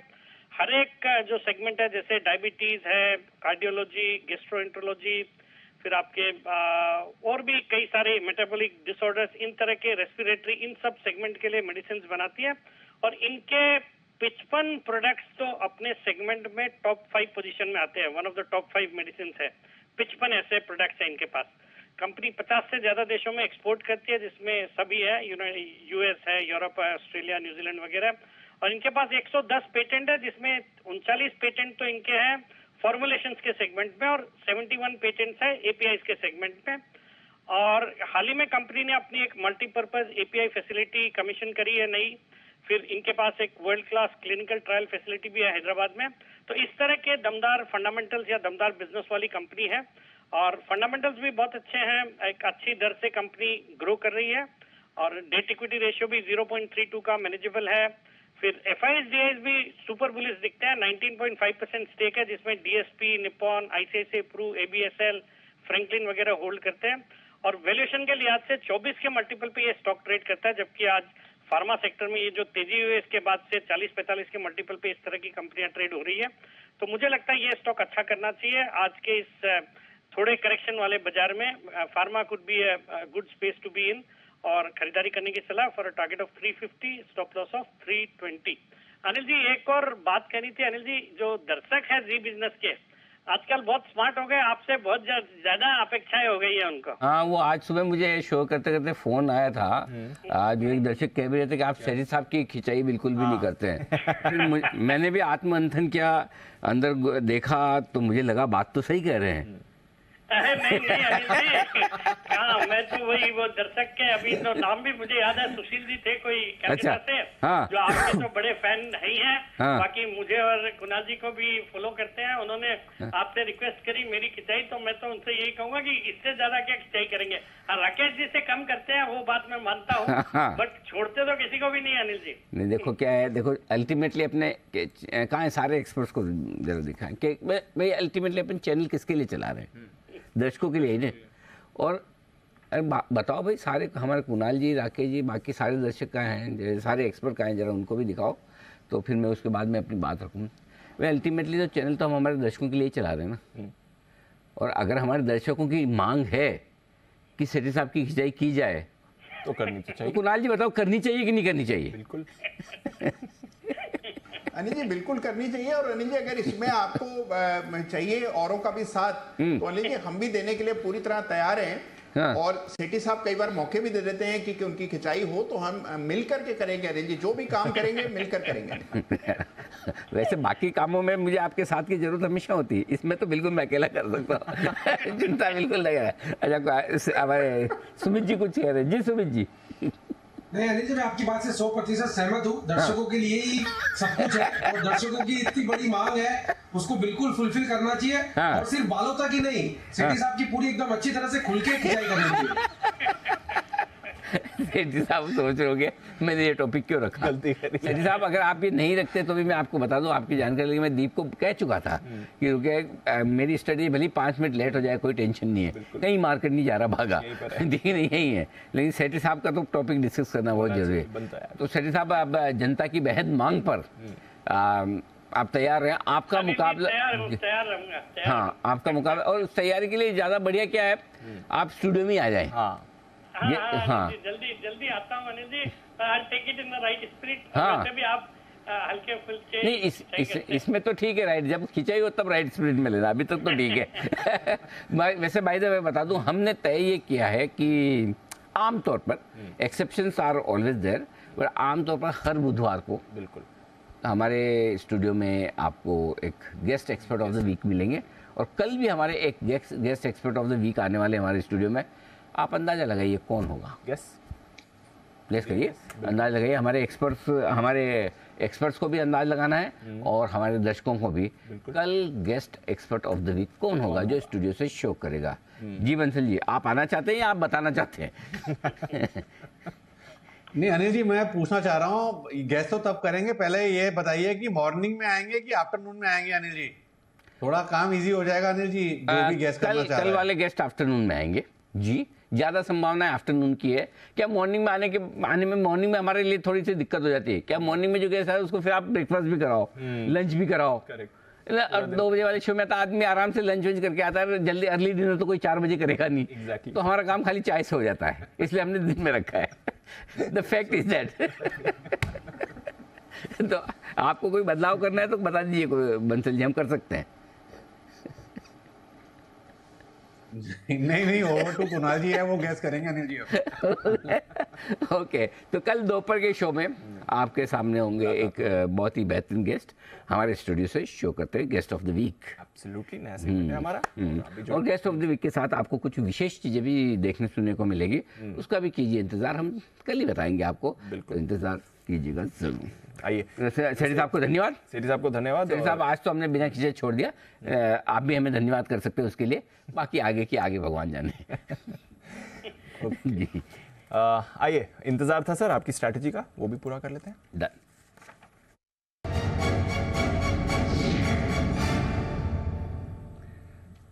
नरमी है सर, अमेरिकी फ्यूचर्स में कुछ ऐसी खास गिरावट नहीं है। 50 पॉइंट नीचे डाउ और नैस्डैक फ्यूचर्स हैं, हल्की गिरावट आपको S&P फ्यूचर्स में दिखेगी। एशिया आज मिला जुला था, जापान तो 1% ऊपर ही था, इनफैक्ट एशिया ज़्यादातर ठीक ही था। यूरोप में भी थोड़ा सुस्त कारोबार है। कच्चा तेल ज़रूर ऊपर आ गया, अब 91 के ऊपर ब्रेंट ट्रेड कर रहा है, हालांकि आज रुपया भी 11 पैसे मजबूत है। हमारा इन्फ्लेशन का डेटा आने वाला है बाजार बंद होने के बाद, ग्लोबली कुछ ज़्यादा आज बड़ा डेटा नहीं आएगा, कल इंपॉर्टेंट डे है उस लिहाज से। बताएं सर क्या करना है? कुछ होना नहीं है दीप, न तो ये 19,900 के नीचे बंद होगा, न 20,100 के ऊपर बंद होगा। 19,900 के पुट पर हाईएस्ट ओपन इंटरेस्ट 92 लाख शेयरों का है, 20,100 पर हाईएस्ट ओपन इंटरेस्ट कॉल्स का 1,31,00,000 शेयरों का है। दोनों तरफ आपके गोल पोस्ट है, बीचों बीच में 20,000 है, वहीं पर आप रुके हुए हैं। 20,000 के पुट पर 81 लाख शेयर हैं, कॉल्स पर 119 लाख शेयर हैं, 1,19,00,000 शेयर। सो थोड़ा सा 20,000 को होल्ड करना जरूरी है आज क्लोजिंग बेसिस पे। थोड़ी नीचे क्लोजिंग होगी तो ऐसा कोई खराब नहीं है, लेकिन उतने मजबूत नहीं माने जाएंगे। 20,000 के ऊपर बंद हो जाए तो बढ़िया। थोड़ी सी कॉल राइटिंग ज़्यादा है, तो देखना है कि 3 बजे तक 20,000 के लेवल को होल्ड करना जरूरी है, नहीं तो शायद आप 19,925 19,950 के आसपास बंद हो सकते हैं। वो भी खैर कोई खास बुरा नहीं है, लेकिन 20,000 के ऊपर बंद होने का मजा अलग है। लाइफ में पहली बार ही होंगे ना आप, ग्रीन में भी होंगे, 20,000 के ऊपर ही बंद होगा। अगर हो जाए तो बढ़िया, नहीं हो तो भी ऐसे कोई ऐसा मुंह छोटा मत करना, ऐसा बिल्कुल ये क्या हो गया। बाकी डेटा ये बता रहे हैं कि शायद 20,000 को होल्ड करने में थोड़ी मुश्किल होगी, क्योंकि कॉल राइटिंग ज़्यादा है। 1,20,00,000 शेयर कॉल राइटर्स हैं, 80 लाख शेयर ही पुट राइटर्स हैं 20,000 पर, तो थोड़ी सी कॉल राइटिंग ज़्यादा है। तो आज थोड़ी कॉल 20,000 चैलेंज है, 3 बजे तक होल्ड करना ऊपर जरूरी है। अभी आया तो है, let's see what happens. Okay, bank Nifty एक ही लेवल इंपॉर्टेंट है दीप, 45,500 जहाँ पर आप हैं वहीं पर आप हैं। हाईएस्ट ओपन इंटरेस्ट 45,500 पर ही है, पुट में 39 लाख शेयर, 40 मान लीजिए, कॉल्स पर 60 लाख शेयर, दोनों पर 45,500 पर ही हाईएस्ट ओपन इंटरेस्ट है। सिंपल। यहाँ पर भी कॉल राइटर थोड़े ज़्यादा है, सो संभावना है कि आप 45,500 के नीचे बंद हो। 3 बजे तक 45,500 के ऊपर टिके रहना है। अगर रहे तो थोड़ी ठीक ठाक क्लोजिंग मिल जाएगी, अदरवाइज ऐसा कोई बहुत ख़राब होगा वैसा भी नहीं है। और रेंज भी क्रिस्टल क्लियर है, ऊपर में आप 45,700 800 सप्लाई जोन है, नीचे में 45,200 300 खरीदारी की जगह बनेगी। सो ज़्यादा कुछ ऐसा बहुत ज़्यादा तोड़ फोड़ इंडेक्स में आखिरी 1 घंटे में होगा, इसकी संभावनाएं कम। ये है आपके लिए डेटा। बाकी मिड कैप स्मॉल कैप शेयरों में अगर आप ये उम्मीद करें रिकवरी की, आज आपको कोई बड़ी रिकवरी आखिर में मिल जाए कि स्मॉल कैप मिड कैप दिग्गजों के पीछे हो जाए, तो ये गलत फहमी मत रखिएगा। हाँ, आज तो नहीं होने वाला। आज नहीं होगा, थोड़ा सा टाइम लगेगा। जिस तरह का कट बढ़ा है इंडेक्स में 3.5-4% का कट हो, इस साल का सबसे बड़ा फॉल हो, तो थोड़ा सा उसको रिकवर होने में टाइम लगता है। तो give them sufficient time to recover from the shock. बिल्कुल सर, ठीक है। चलिए, ये है इस समय बाजार पर राय। स्पाइसजेट पर रखिए नजर, खबर आ रही है 22.5 करोड़ का जो भुगतान इन्हें करना था कर दिया इन्होंने। चलो बढ़िया, एक काम क्लियर हो गया। हाँ, ये ठीक हुआ। तो चलिए, ये आपके लिए स्पाइसजेट को लेकर खबर आती है। इस बीच चोपड़ा साहब भी आ चुके हैं, हमारे साथ जुड़ चुके हैं। तो चोपड़ा साहब से भी एक बार जरा बाजार पर व्यू लिया जाए। चोपड़ा साहब, जो आम धारणा बन रही है बाजार में अभी कि स्मॉल कैप मिड कैप बेचो, लार्ज कैप खरीदो, क्या आप भी ऐसा ही कोई नारा लगाने के पक्ष में हैं?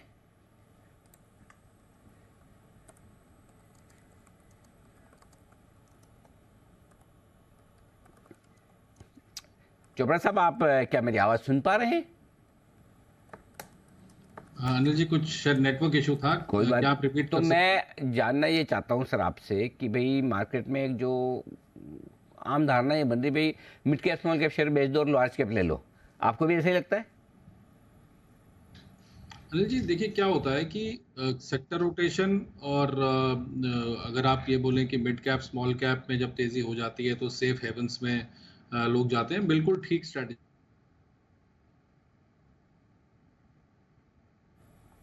तो ठीक है, कनेक्टिविटी आगे कनेक्टिविटी में थोड़ा सा बेस्ट कनेक्टिविटी, इसलिए हम guest expert of the week बुलाते हैं। जो स्टूडियो में होता है तो कनेक्टिविटी का इशू ही नहीं रहेगा। और अभी स्टूडियो में है आपके सामने नूपुर, तो कनेक्टिविटी का कोई इशू ही नहीं। तो जरा समझ लेते हैं एफएमसीजी कंपनियों के लिए कैसी रहेगी दूसरी तिमाही, जो नतीजों का सीजन शुरू होगा वो कैसा रहेगा। नूपुर थोड़ा अहेड ऑफ द टाइम है, अभी 30 सितंबर को तिमाही खत्म होगी, उसके बाद रिजल्ट आएंगे। लेकिन नूपुर आज ही रिसर्च करके आई। नूपुर, कोई खास वजह इतना जल्दी करने के पीछे? कोई आप 2-3 महीने छुट्टी पे तो नहीं जा रही? अरे नहीं, बिल्कुल भी नहीं सर। अच्छा सर, हमने कहा कि रिजल्ट का अनुमान अभी से आने लगा है, तो क्या खास वजह? काम अभी से खत्म करके। हाँ, बताइए।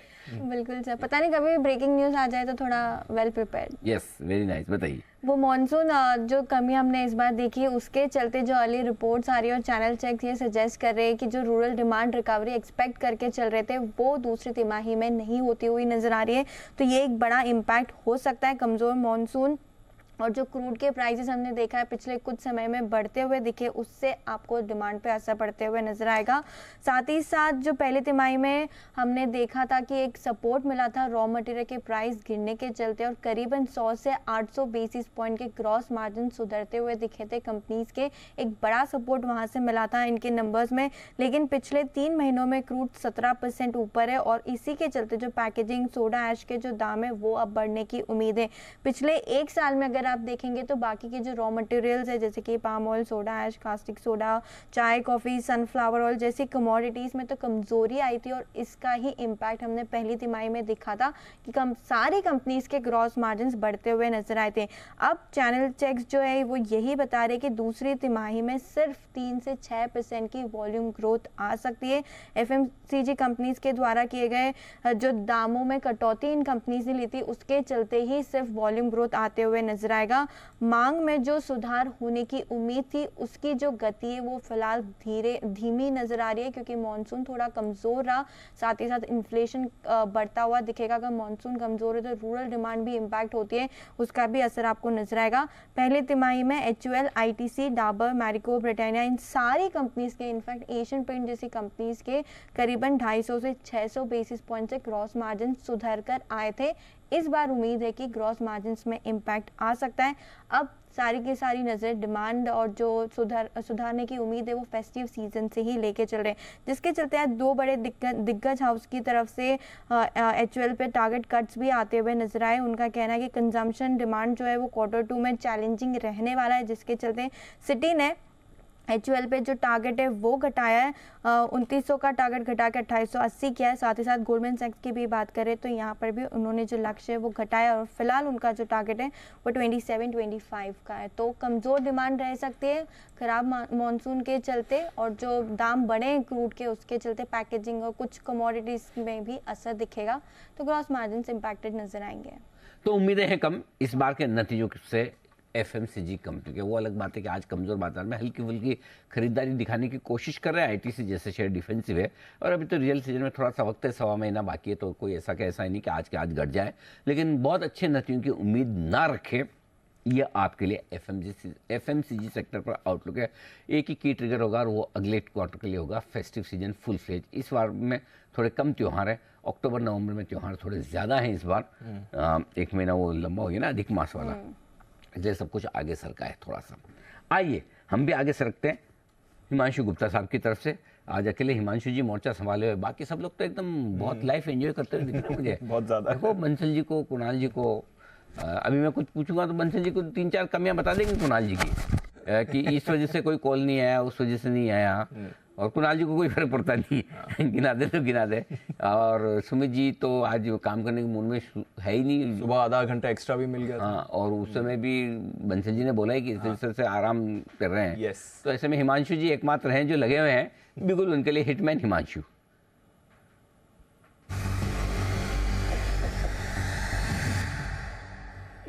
और अगर आप सबको लग रहा है मैंने सबके लिए कुछ ना कुछ कह दिया, मैं अगर कुछ वागले साहब के लिए नहीं कह रहा हूँ तो आप समझ ही लीजिए इतने सीनियर आदमी के लिए क्या कहना। जी हिमांशु जी बताएं सर। अनिल जी, खरीदारी करनी है अल्ट्राटेक सीमेंट में, यहाँ पर BTSD ट्रेड लेके चलना है। इस वॉलेटाइल बाजार में भी स्टॉक अपने ऑल टाइम हाई पर क्लोज होने की तैयारी कर रहा है। मैं अज्यूम कर रहा हूँ कि शायद ऑल टाइम हाई या बहुत आसपास उसके बंद होने की कोशिश कर सकता है। पिछले हफ्ते अनिल जी अल्ट्राटेक सीमेंट ने एक रेंज से ब्रेकआउट दिया था, एक बड़ा मूव आते हुए नजर आया था। उसके बाद पिछले 5 दिनों की एक साइडवेज कंसोलिडेशन बनते हुए नजर आई है और आज वापस से उस कंसोलिडेशन का ब्रेकआउट बनते हुए नजर आ रहा है। मुझे लगता है यहाँ पर 8,700 8,750 तक की अपसाइड अल्ट्राटेक सीमेंट में देखने को मिल सकती है। करंट लेवल्स पे खरीदारी करेंगे और फ्यूचर्स में जो इसमें स्टॉप लॉस मेंटेन करेंगे अनिल जी वो 8,540 रुपए का रहेगा और BTSD 8,700 के टारगेट्स के लिए अल्ट्राटेक सीमेंट में खरीदारी करके चलने की सलाह है। 8,700 के टारगेट के लिए अल्ट्राटेक में करें खरीदारी। और आज सुबह रिपोर्ट भी थी नोमुरा की, और आई थिंक उसमें 1-2 और ब्रोकरेज की भी रिपोर्ट आई थी कि कुछ एरियाज में स्पेशली ईस्टर्न इंडिया में सीमेंट कंपनीज ने अपने भाव बढ़ाए भी हैं। लगातार दूसरी बार इस महीने इन्होंने अपने दाम बढ़ाए हैं। तो अल्ट्राटेक सुबह भी थोड़ा एक्शन में दिख रहा था और अभी भी आपको थोड़ा एक्शन में दिख रहा है। IT ये भी थोड़ा एक्शन में आते हुए दिख रहा है। इन्फोसिस पर रखिए नजर, यहाँ पर थोड़ी खरीदारी आपको होती हुई दिख रही है। TCS तो टॉप गेनर है ही, इन्फोसिस की तरफ से भी योगदान अभी अभी आपको थोड़ा बढ़ते हुए दिखा है। बंसल जी इन्फोसिस का चार्ट देखें सर, 1500 पर आने की तैयारी में इस समय। जी दीपांशु, इन्फोसिस का टेक्निकल स्ट्रक्चर अच्छा है और आप देखें तो जो नतीजों से पहले का पिवट था उसको तोड़ने की तैयारी कर रहा है। तो एक अच्छा ट्रेडिंग बेट है। यहाँ पर 1480 के नीचे का स्टॉप लॉस लगाना चाहिए।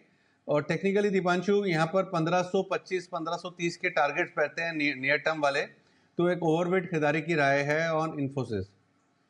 ओके, तो ओवरवेट खरीदारी की राय आ रही है इन्फोसिस पर और स्टॉक भी आपको पॉजिटिव एक्शन में दिख रहा है। ITC भी आपको अच्छे एक्शन में दिख रहा है, 1.25% ऊपर इस समय ITC भी आया है। सुबह थोड़ा एक्शन बाजार को संभालने की तरफ आ रहा था, अभी हिमांशु जी की कॉल भी आई है।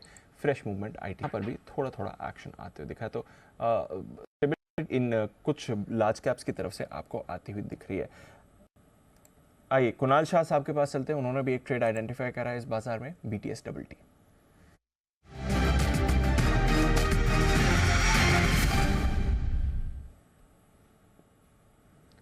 बताएं कुणाल जी। दीपांशु, एक सेल ट्रेड ट्रिगर हुआ है, STPT कॉल है। जिस हिसाब से हमने मार्केट में सेलिंग प्रेशर देखा है, आई थिंक ये स्टॉक ने नियर टर्म का टॉप बना दिया है। स्टॉक का नाम है जुबिलियंट फूड। जुबिलियंट फूड आज के ट्रेडिंग सेशन में आप स्पेसिफिकली देखोगे, कल जिस हिसाब से मोमेंटम थी वो मोमेंटम पूरा अब्जॉर्ब हो चुका है आज के ट्रेडिंग सेशन में। डेली चार्ट पे स्टॉक ने एक बेरिश एंगल्फिंग का पैटर्न बनाया है और भी यहाँ से डाउनसाइड स्टॉक के लिए ओपन है। जो नेक्स्ट टारगेट मुझे दिखाई दे रहा है, करंटली स्टॉक 526 के आसपास चल रहा है फ्यूचर्स में। आप करंट लेवल्स पे उसको शॉर्ट कर सकते हो।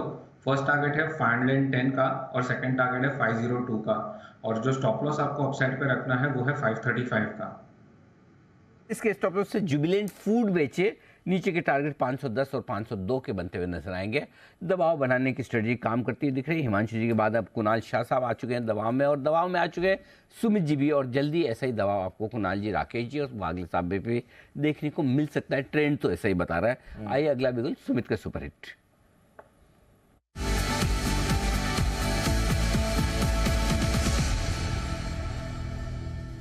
पूरी तरह से दबाव में सुमित जी आपको देते हुए एक बेहतरीन कॉल बताएं सर।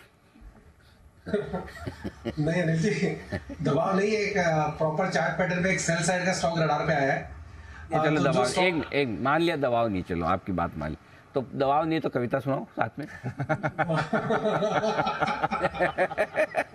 अगर आपने कोई कविता नहीं बनी इसका मतलब पक्का दबाव में आप। कविता तो नहीं बनी अनिल जी। हाँ तो बस ठीक है, हम समझ गए, अब बोलो आप।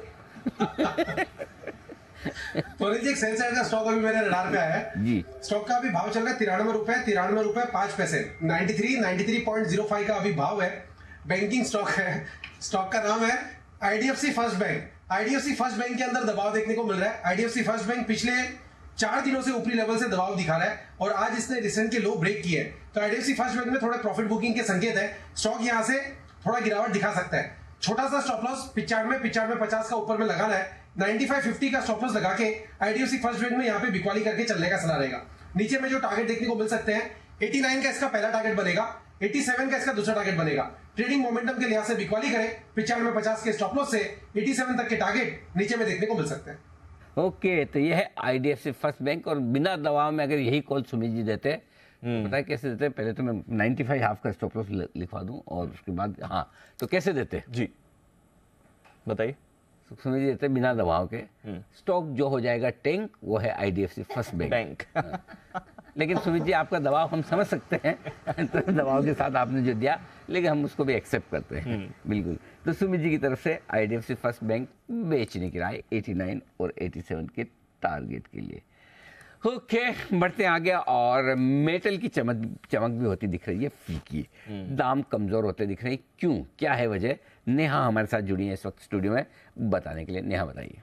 सर, सितंबर की शुरुआत बहुत दमदार नोट पर हुई थी। मेटल्स में लग रहा था कि जितनी भी सुस्ती है, जहां पे भी हिकअप्स हैं, वो सारे क्लियर होते दिख रहे हैं। लेकिन पिछला हफ्ता बहुत खराब साबित हुआ है। रिकवरी बीच बीच में स्पर्ट्स में आती है, लेकिन वो टिक नहीं रही है। बीते हफ्ते की बात करें तो ऑलमोस्ट 1.5 से 5% के नेगेटिव रिटर्न्स देखने को मिले। और इस साल अब तक अगर बात की जाए तो सारे मेटल्स, निकल, कॉपर, जिंक, एल्यूमिनियम की आप बात कर ले, 12 से 36% तक गिरावट कीमतों में देखने को मिली। एक दायरे में फंसकर रह गए हैं, ऊपर उठते भी हैं तो टिक नहीं पाते हैं। अब इस चमक पर प्रेशर किसकी पड़ी है, रादर मेटल्स को नजर किसकी लगी है, वो बता देते हैं। डॉलर इंडेक्स लगातार 2 महीने से रैली में है, थोड़ा नीचे जरूर आया है, लेकिन अपने ऊपरी स्तरों के पास बना हुआ है, 6 महीने के ऊपरी स्तर के इर्द गिर्द ही बना हुआ है, और ये एक बड़ा फैक्टर है। चीन, लगातार ऐसे आंकड़े निकल कर आ रहे हैं जो कहीं भी कॉन्फिडेंस जताने वाले नहीं है। हमने ट्रेड डेटा देख लिया, वो भी यहाँ कमजोर निकल कर आया। प्रॉपर्टी सेक्टर, हर कुछ वहां की चीन की सरकार कर रही है, लेकिन उसको सपोर्ट यहाँ मिलता दिख नहीं रहा है। जुलाई में पेरू का जो कॉपर उत्पादन है, जो कि बड़े कॉपर प्रोड्यूसर्स में से आता है, 18% वहां पर बढ़त देखने को मिली है। एलएमई वेयर हाउसेस कई मेटल्स के बढ़ रहे हैं। कॉपर का 11 महीने की ऊंचाई पर पहुंच गया है। ग्लोबल बाजार में जिंक का सरप्लस बढ़ रहा है, निकल का सरप्लस बढ़ता हुआ दिखाई दे रहा है। बीएचपी, दुनिया के बड़े माइनर्स में से, इनका जो मुनाफा है वो 3 साल के निचले स्तर पर चला गया। और क्यों? क्योंकि ऊंची ब्याज दरों पर बड़ी इकोनॉमीज की ग्रोथ है, वो प्रभावित होती हुई नजर आ रही है। और आयरन ओर की कीमतों में अभी फिर से यहाँ सुधार दिखा है, लेकिन उनके बीते क्वार्टर में काफी खराब प्रदर्शन था, तो ये उनके भी यहाँ प्रॉफिट में रिफ्लेक्ट हुआ है। अब आउटलुक क्या बन रहा है? कुछ ताजा आउटलुक निकल कर आए हैं। ANZ, उन्हें लगता है कि कीमतें अभी भी एल्यूमिनियम की और कॉपर की प्रेशर में रहने वाली है। एल्यूमिनियम $2,500 प्रति टन के ऊपर वो देख नहीं रहे हैं, और जो भी स्ट्रेंथ मिलेगी वो अगले साल से पहले आने वाली नहीं है। कॉमर्स बैंक, उन्होंने एल्यूमिनियम कॉपर दोनों के लिए अपना जो टारगेट्स है वो $200 दोनों मेटल्स के लिए घटाया है। साल के अंत तक $8,800 के पास वो कॉपर को देख रहे हैं, और एल्यूमिनियम की बात करें तो $2,400 के ऊपर जाता हुआ इसे नहीं देख रहे। उन्हें लगता है प्रेशर बरकरार रहेगा। वहीं सिटी रिसर्च ने तो कैटेगोरिकली अपनी रिपोर्ट में कहा है 2 से 3 तिमाहियां पूरे मेटल सेक्टर के लिए यहां पर आपको बहुत कॉशियस रहने की जरूरत है। जब तक चीन की कमजोरी और अर्थव्यवस्था में सुधार नहीं होता है, दुनिया की बड़ी इकोनॉमीज की मैन्युफैक्चरिंग एक्टिविटी में सुधार नहीं होता है, तब तक मेटल स्पेस में जो भी स्ट्रेंथ आएगी वो टिकाऊ नहीं रहेगी। अगले 2 से 3 जो क्वार्टर्स हैं, सिटी के अनुसार मेटल्स में आपको सतर्क रहना होगा। मेटल्स में सतर्क रहना पड़ेगा। ओके, तो ये है आपके मेटल स्टॉक्स। आज वैसे भी अक्रॉस द बोर्ड आपको वीकनेस आती हुई दिखी रही है, कुछ ज़्यादा खास एक्शन बना नहीं है। उतने खराब नहीं थे सुबह, बट उसके बाद आपने देखा है यहाँ पर एक वन वे फॉल आते हुए दिखा है। थोड़ी आज सिचुएशन खराब है इस समय, और फ्रंटलाइन मेटल्स हों या मिड कैप मेटल्स हों, दोनों में ही आपको गिरावट आती हुई दिख रही है। हिंडाल्को, एक बार इस पर भी राय लेना चाहूँगा। आज थोड़ा खबरों के दम पर भी इसमें एक्शन एक बार के लिए दिख रहा था, सप्लाईज को लेकर भी कुछ डेवलपमेंट्स हो रहे थे इसके लिए, बट इस समय करीब 1.5% नीचे, बाकी स्टॉक्स के मुकाबले ज़्यादा गिरा है नहीं ये काउंटर। कुणाल शाह साहब, हिंडाल्को जरा एक बार इसका चार्ट देखें सर। हिंडाल्को दीपांशु अगर चार्ट देखेंगे तो 498-500 एक स्ट्रॉन्ग रेजिस्टेंस रहा है। लास्ट 2 टाइम भी स्टॉक जब भी ये लेवल टच करने को जा रहा है, वहीं से selling pressure clear cut visible है। सो फॉर मी अगर लॉन्ग साइड पोजीशन क्रिएट करनी है तो अगर 498 क्रॉस करता है तो ही आप फ्रेश पोजीशन क्रिएट करें, फिर स्टॉक एक बड़ा मूव दिखा सकता है 550 के लेवल तक। सो करंट लेवल्स पे मैं हिंडाल्को अवॉइड करूंगा।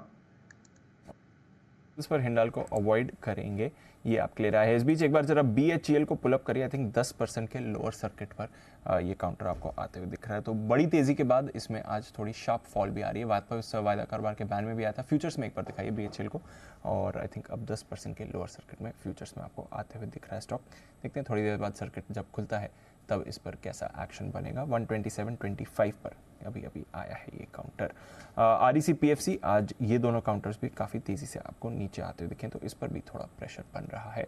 वागे साहब जरा देखें सर एक बार, आज गिरावट है REC PFC दोनों काउंटर्स में। ऑफकोर्स बाजार के मूड के साथ इनका भी चार्ट स्ट्रक्चर बिगड़ा है। सपोर्ट लेवल्स कहाँ दिखते हैं, यहाँ से चार्ट का क्या व्यू बनता है REC PFC, और दोनों में आप क्या पसंद है सर? दीपांशु, REC में 240 का सपोर्ट है, अभी 247 248 है, तो थोड़ी सी डाउन साइड हो सकती है, और बाउंस बैक होगा तो ये स्टॉक वापस 260 265 तक जा सकता है। दोनों में मुझे ये लेवल पे या थोड़ा सा हल्का सा नीचे 245 244 ये रेंज में आता है, तो मैं REC को चूज करूंगा। ओके, REC जरा इस पर रखिएगा नज़र। पावर फाइनेंसर्स, दोनों में आज प्रेशर बनते हुए दिख रहा है। बाजार की मूव के साथ ये भी थोड़ा आज आपको गिरते हुए दिख रहे हैं। एक्टिविटी आज थोड़ी इस पर डल भी हो गई है। एक काउंटर है जहां पर थोड़ी एक्टिविटी आपको अभी भी बनती हुई दिख रही है। HCL टेक भी अभी रेडार पर आया है, तो थोड़ा नज़र रखिए लार्ज कैप IT पर। TCS की तो बात चल रही है, इन्फोसिस अभी हमने देखा, अब HCL टेक भी आपको थोड़ा सा मूव करते हुए दिख रहा है। रोटेशन इस स्पेस में थोड़ा ज़्यादा बना हुआ है, देखते हैं क्या वजह है, और अगर यहाँ से और अच्छा मूव यहाँ पर आता है कि नहीं।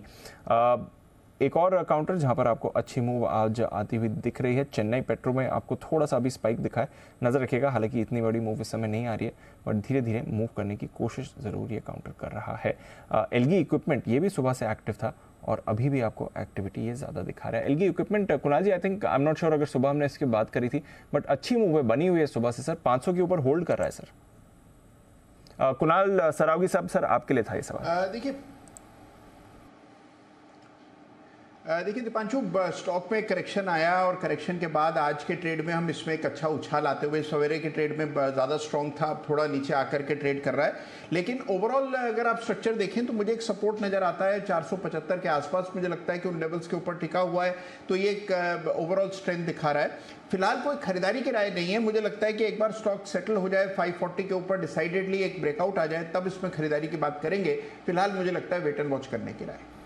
ओके, वेट एंड वॉच करिए, ये आपके लिए राय आ रही है। इस बीच एक बड़ी खबर आपके लिए आती हुई दिख रही है, रॉयटर्स के जरिए आ रही है। तो रॉयटर्स अपने एक्सक्लूसिव जरिए से रिपोर्ट कर रहा है, रशिया के जो फर्टिलाइज़र कंपनीज हैं उन्होंने भारत को डिस्काउंट पर फर्टिलाइज़र बेचना बंद कर दिया है। ग्लोबल सिचुएशन थोड़ी टाइट हो रही है, और डाई अमोनियम फॉस्फेट DAP, जिसकी हम रेगुलरली बात करते हैं सर, उसको पहले भारत को डिस्काउंट पर बेच रहे थे। लार्जेस्ट बायर बन गया है भारत इनके लिए फर्टिलाइज़र का, अब वो डिस्काउंट इन्होंने खत्म कर दिया। तो हमारी कंपनीज के लिए नेगेटिव आ रहा है। जो कंपनियां इंपोर्ट कर रही हैं, हाँ। अब ये जो कंपनियां भारत में बना रही है और कॉम्प्लेक्स फर्टिलाइजर बना रही है, 2 कंपनियों को सबसे ज़्यादा फायदा होगा। पहला कोरोमंडल और दूसरा चंबल। बाकी सब छोड़ दीजिए, बाकी कोई काम की नहीं है। कोरोमंडल और चंबल के लिए क्यों फायदा होगा दीपिया, समझिए। अभी तक ये हो रहा था कि आप डिस्काउंट रेट पे रशिया से इंपोर्ट कर रहे थे पूरा का पूरा फर्टिलाइजर। अब ग्लोबली हम लगातार ये बात करें, कल भी हमने खबर की थी कि देखिए किस तरह से ग्लोबल मार्केट में प्राइसेस बढ़ रहे हैं और सप्लाई टाइट हो रही है। अब रशिया ने आपको डिस्काउंट पे बेचना बंद कर दिया। फर्टिलाइजर तो चाहिए, कौन बनाएगा? इंडियन कंपनी बनाएगी। जो बाहर से आ रहा था वो कौन सा आ रहा था, नॉर्मली कॉम्प्लेक्स फर्टिलाइजर आ रहा था। कॉम्प्लेक्स फर्टिलाइजर बनाने के मामले में दो ही कंपनी आपके लिए सबसे मजबूत है, पहली कोरोमंडल है, दूसरी चंबल है। चंबल चूंकि वायदा करवाने में मेरे ख्याल से बैन में चल रहा है, तो कोरोमंडल एक स्टॉक है जिस पर आपको फोकस करना चाहिए। अब ये कंपनियां यहाँ बनाएगी या इनके पास यहाँ पर प्राइसिंग पावर आ जाएगा? Right, correct. या तो यहाँ ज़्यादा बनाएंगी जी, और जो डिस्काउंट रेट पे मिल रहा था अब डिस्काउंट रेट पे यहाँ नहीं आएगा, तो अपने आप इनके लिए प्राइसिंग पावर। सही बात है, गॉट इट। तो इस हिसाब से, और लार्जेस्ट प्लेयर आपके लिए कोरोमंडल है, तो फोकस पूरा कोरोमंडल पे करना चाहिए। उनके लिए एक अच्छी खबर है, इसमें कोई डाउट नहीं। दूसरा ये कि ऑलरेडी वीट की जो फसल वगैरह है तो डिमांड ज़बरदस्त है फर्टिलाइज़र की, उसके हिसाब से तो मुझे लगता है कि फर्टिलाइज़र की डिमांड में तो कहीं कोई कमी है ही नहीं। ठीक है, अब अगर आपके पास अवेलेबल नहीं है तो फिर तो डिस्काउंट पे इंपोर्ट करना, तो फिर आपको यहीं पर या तो यहीं पे और प्रोडक्शन बढ़ाइए, यहाँ पर प्रोडक्शन बढ़ाएंगे तो भी फायदा है, और अगर जो कर रहे हैं उसके दाम बढ़ेंगे तो भी फायदा है। तो आई थिंक कोरोमंडल जैसे शेयर पर आपको फोकस करना चाहिए। इस खबर के दम पर आप देखिए स्टॉक में एक्शन भी आता है, लोगों को समझ में आ रहा है कि अब इसका क्या मतलब है। जो डोमेस्टिक 100% उनको फायदा मिले। बिल्कुल, जरा एक बार चोपड़ा साहब की भी राय ली जाए, फंडामेंटल और टेक्निकल राय भी ले लेते हैं। एक बार कुणाल जी को जल्दी से एक बार कोरोमंडल के चार्ट देखिए, फिर उसके बाद में चोपड़ा साहब से भी राय लेता हूँ। अरे जी देखिए, ब्रेकआउट आता हुआ नजर आ रहा है और जिस तरह का मूव आ रहा है मुझे लगता है कि स्टॉक के ऊपर जा सकता है, लगातार बाजार को आउट परफॉर्म भी कर रहा है। एक हर्डल 1150 के आसपास है जो कि रिसेंट हाइज है। 1150 जैसे स्टॉक निकालेगा इसमें नई तेजी दिखेगी, तो 1150 के ऊपर मुझे लगता है अगर ये आज क्लोज दे तो बिल्कुल बाय करके चलना चाहिए। ओके चोपड़ा साहब, जरा इस पर आपकी राय दें कि रशिया से जो डिस्काउंट रेट पर फर्टिलाइजर एक्सपोर्ट किया जाता था इंडिया को, अब वो हो गया है बंद। भारतीय कंपनियों को कैसे कितना फायदा हो सकता है, क्या है आपकी राय? देखिए, मुझे लगता है जिनके पास बड़ी कैपेसिटीज है, आपने ऑलरेडी मेंशन किया, कोरोमंडल है, चंबल फर्टिलाइजर्स है, और चंबल में गिरावट के बाद अब दोबारा से रिकवरी दिख रही है। मुझे लगता है कोरोमंडल से बेहतर, चार्ट्स भी मैं देख रहा हूँ, चंबल वेल प्लेस्ड है, और चंबल में यहाँ से 278 के भाव से मुझे लगता है कि अगर तेजी बननी शुरू हुई तो ये 330-350 तक भी जा सकता है। तो चंबल के लिए अच्छी खबर है, और अगर आप दोनों कंपनीज में एप्पल टू एप्पल कंपैरिजन बोले तो मुझे चंबल ज्यादा अच्छा लगता है। चंबल ज्यादा अच्छा लगता है, चलिए रखेंगे नजर। वैसे वायदा कारोबार के बैन में है, बट कुछ फर्टिलाइजर कंपनीज के लिए एक्चुअली अच्छी खबर भी हो सकती है। हालांकि जो इंपोर्ट करते हैं डीएपी, उनके लिए तो डेफिनेटली नेगेटिव खबर है। कोरोमंडल में रिएक्शन आप जरूर अच्छा आते हुए देख रहे हैं। ओके, फर्टिलाइजर ये एक स्पेस है जहां पर आपको मूव आते हुए दिख रहा है एक्शन में। इनफैक्ट चंबल फर्टिलाइजर जरा पुल अप करिए, वैसे वायदा कारोबार के बैन में है, बट पिछले 5 मिनट में जबरदस्त मूव आएगा तो है ना? इस खबर के बाद जबरदस्त इंट्राडे जरा इसका दिखाइए, जबरदस्त मूव आई, देखिए सर, बिल्कुल बढ़िया मूव इसमें आती है। क्योंकि बैन में इसलिए ठीक है, जिनके पास है वही ट्रेड करेंगे, लेकिन खबर तो दोनों के लिए अच्छी है। खबर तो दोनों के लिए, जो कॉम्प्लेक्स फर्टिलाइजर जो बना रहे हैं इंडिया में, उनके लिए अच्छी खबर, सिंपल सी चीज है। जो बाहर से कॉम्प्लेक्स फर्टिलाइजर आपका इंपोर्ट होकर आ रहा था, वो अब कम हो जाएगा। या तो आप यहाँ प्रोड्यूस करो, और प्रोड्यूस करोगे जब करोगे तो जो आप यहाँ बना रहे हो उसकी प्राइसिंग पावर आपको आ जाती है। It is as simple as that. और डिमांड में कोई इशू है नहीं, डिमांड तो अपने फर्टिलाइजर की है ही है, डिमांड तो समस्या नहीं। जी ठीक है, गॉट इट सर, अंडरस्टूड। तो ये है आपके लिए भारतीय कंपनीज में कुछ किधर फायदा आपको इस खबर का आते हुए दिख सकता है। अच्छा चोपड़ा साहब, बीच में आपसे कनेक्शन टूट गया था सर, बट सीमेंट स्टॉक्स पर आपकी राय लेनी थी। आज सुबह नोमुरा का नोट था, स्पेशली ईस्टर्न इंडिया में सीमेंट कंपनीज इस महीने दूसरी बार प्राइस हाइक किया है। दो बार इस महीने 35 रुपए प्रति बैग का प्राइस हाइक कर चुके हैं। जरा राय दें सर, सीमेंट में एक्शन आ रहा है, प्राइस हाइक्स हो रहे हैं, कैसे अप्रोच करना चाहिए इधर सर?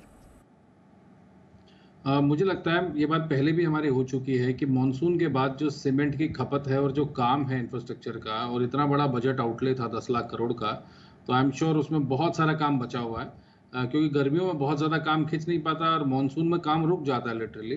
तो आने वाले 6-8 महीने जो हैं, और वो इलेक्शन ईयर होने के नाते मुझे लगता है कि कंप्लीशन पे बहुत जोर दिया जाएगा, और सीमेंट कंपनीज के लिए अच्छा होगा।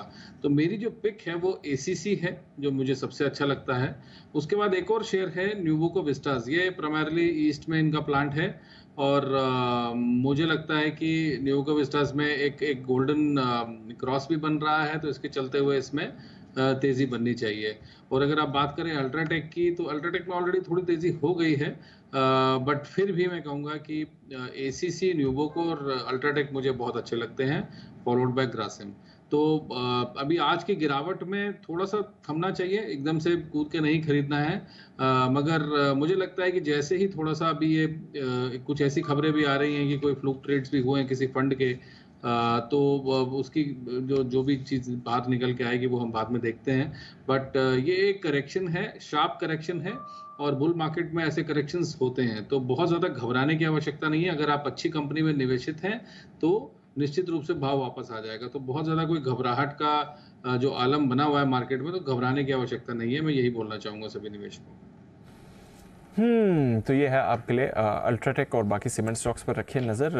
प्राइस हाइक्स की खबरें आ रही हैं और चोपड़ा साहब भी कह रहे हैं यहाँ से आपको एक्शन अच्छा बनेगा। BHEL by the way circuit खुलने के बाद थोड़ा और प्रेशर आपको इस काउंटर में आते हुए दिख रहा है, तो इस समय सेलिंग रुक नहीं रही है BHEL, हालांकि वायदा कारोबार के बैन में आज आपको ये काउंटर आते हुए दिख चुका है। देखते हैं कैसी मूव आएगी। ग्रासिम में एक और सीमेंट स्टॉक है जिसको आप बाय द वे आप अपने रेडार पर रखें, थोड़ी पॉजिटिव मूव इसमें आपको बनती हुई दिख रही है। इस समय स्टॉक भी थोड़ा एक्टिव हो रहा है।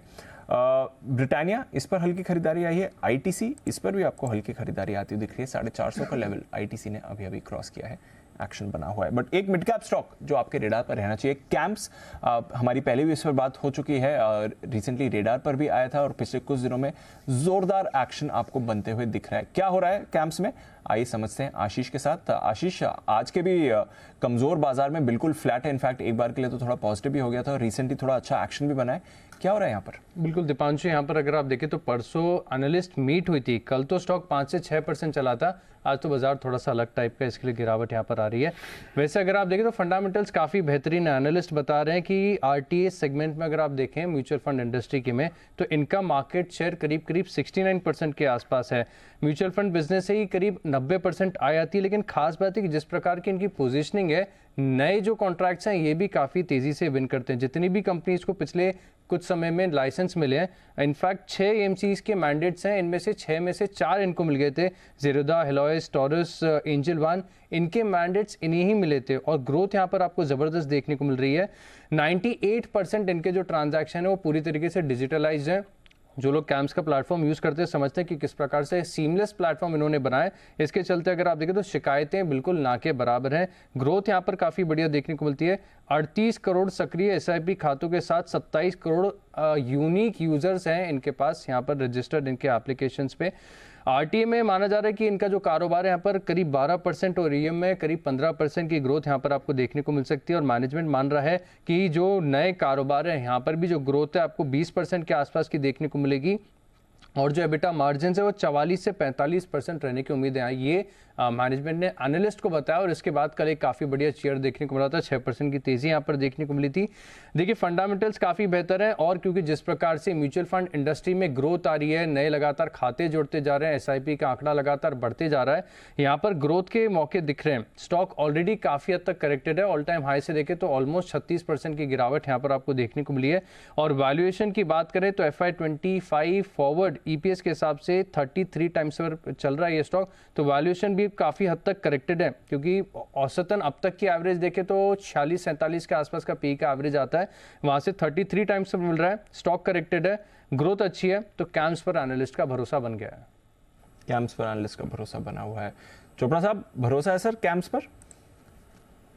जी बिल्कुल, जिस तरीके के कैपिटल मार्केट से रिलेटेड कंपनीज जो हैं उसमें तेज़ी देखने को मिली है, मुझे लगता है कि कैम्प्स में भी एक अच्छा रनअप देखने को मिला है। आज एक शार्प करेक्शन था जैसे मैंने पहले बोला, और अगर कोई नया निवेशक इसके अंदर आना चाहता है तो मैं कहूँगा थोड़ा सा रुकें, पहले मार्केट्स थोड़ा सा समझ लें। उसके पश्चात मुझे लगता है कि कैम्प्स में एक पोटेंशियल है 2800 तक जाने का और ये जा भी सकता है, नंबर्स भी अच्छे हैं और मुझे लगता है कि चार्ट्स पे भी काफ़ी अच्छा लग रहा है। मगर एक आध दिन रुक के थोड़ा सा बाजार अगर जो गिरावट थमे तो फ्रेश एंट्री की जाए। जो पुराने निवेशक हैं वो इसमें बने रहें, बिल्कुल डरने की आवश्यकता नहीं ना, बिल्कुल बने रहें, चिंता न करें, फंडामेंटल्स मजबूत है, इसमें कोई डाउट है। आइए बिल्कुल वागले साहब के लिए वागले का वंडर।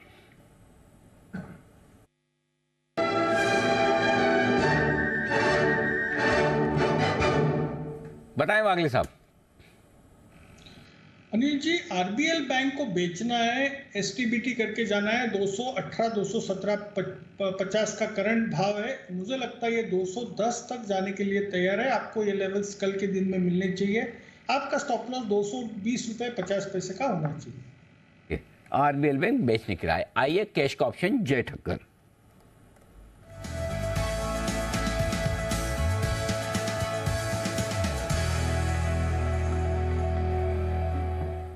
बताएं जय, कौन सा ऑप्शन ट्रेड करेंगे आज?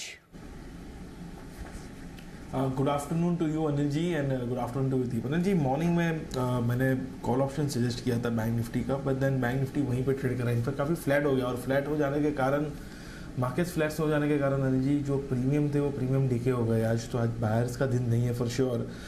At this juncture I think that थोड़ा बहुत कंसोलिडेशन हमें डेफिनेटली मार्केट में देखने मिल सकता है, और ये कंसोलिडेशन होने के बाद आई एम श्योर कि आपको एक बढ़त देखने मिल सकती है।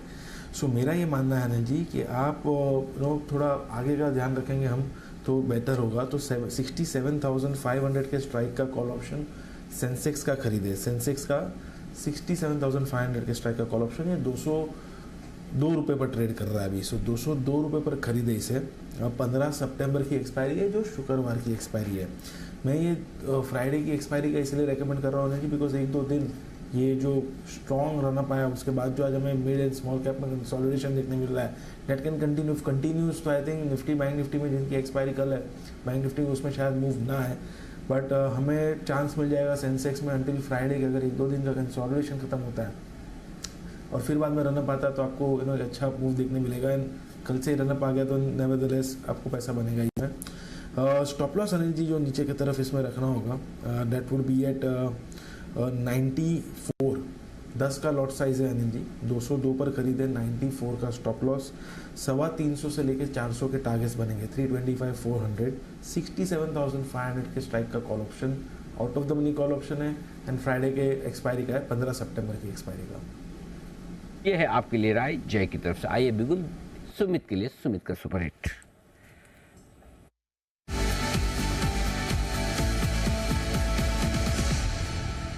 जी बताएं सर।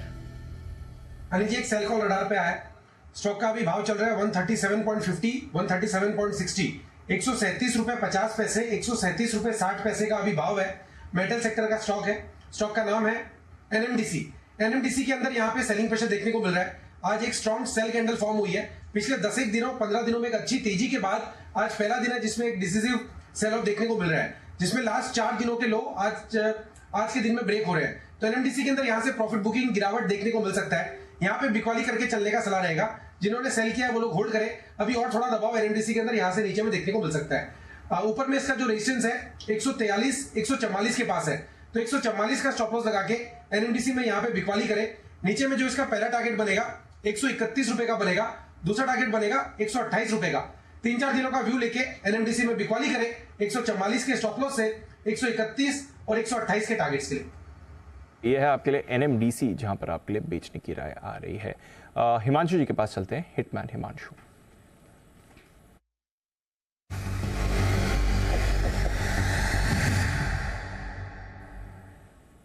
बताएं सर। दीप, वेदांता एक वीक काउंटर रहा है, यहाँ पर एक फ्रेश ब्रेकडाउन होने की मुझे लग रहा है कि सेटअप बन रहा है। तो यहाँ पर पुट ऑप्शन ट्रेड करेंगे 230 के स्ट्राइक का वेदांता का पुट ऑप्शन, जो कि अभी 5 रुपए 80 पैसे के आसपास ट्रेड कर रहा है। यहाँ से लेकर 5.5 तक कोई भी डिप मिलता है तो इसमें पोजीशन ऐड करेंगे। स्टॉप लॉस मेंटेन करेंगे 4 रुपए का। अपसाइड में पहला टारगेट रखेंगे 8 रुपए का और दूसरा टारगेट 10 रुपए का। मेरा मानना है वेदांता में अगर आज एक क्लोजिंग 232 233 रुपए के नीचे देखने को मिलती है तो 225 और 220 रुपए तक की गिरावट वेदांता में 1 से 2 दिनों में देखने को मिलेगी। और ऐसा होने पर ये 230 के स्ट्राइक का जो पुट ऑप्शन है ये 8 और 10 रुपए के दोनों टारगेट्स हासिल करता हुआ नजर आ सकता है। तो ये है आपके लिए वेदांता का पुट ऑप्शन खरीदारी करने की राय। आइए बढ़ते आगे, वक्त है मैन से बेनिफिट का।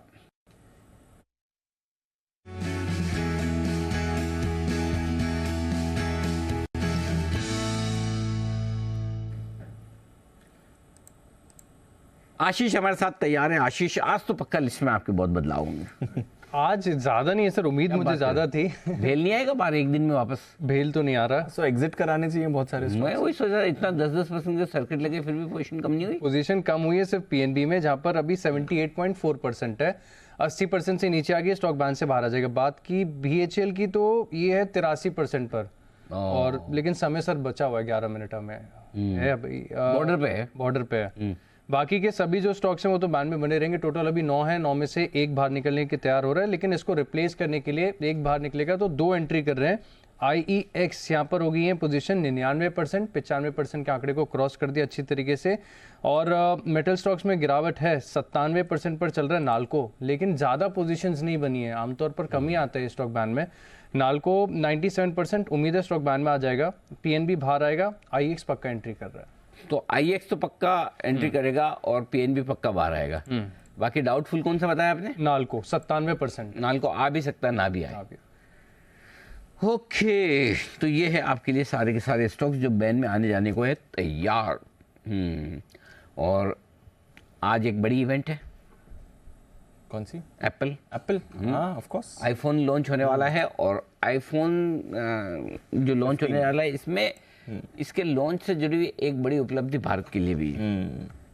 एनीबडी, किसी को अंदाज है हमारे पैनल में कोई बता सके अगर कि आईफोन जो नया लॉन्च हो रहा है, मॉडल नंबर 15 है ना? 15 हाँ हाँ, तो इससे जुड़ी हुई एक उपलब्धि भारत की भी है। किसी को एनीबडी? कुणाल शाह साहब बात कर रहे हैं, वेरी गुड।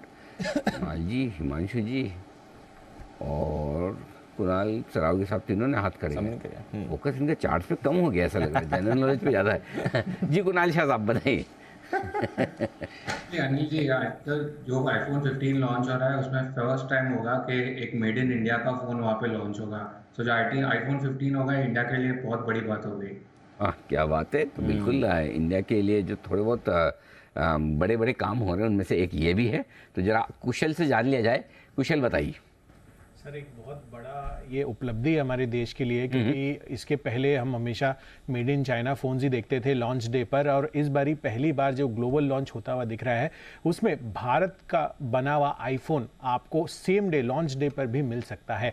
ऑफ कोर्स ये चीज़ रहती है कि जब भी लॉन्च होता है तो 5 से 7 दिन लगते हैं प्रोडक्ट्स जो हैं सेल में आने में, बट सबसे इम्पॉर्टेंट बात यह है कि भारत में जो इलेक्ट्रॉनिक मैन्युफैक्चरिंग है, जिस तरह से PLI स्कीम को बढ़ावा दिया गया है, उस चीज़ को ध्यान में रखते हुए चाइना प्लस वन स्ट्रैटेजी हमारे लिए बहुत ही बड़ी कारगर साबित होती हुई दिख रही है।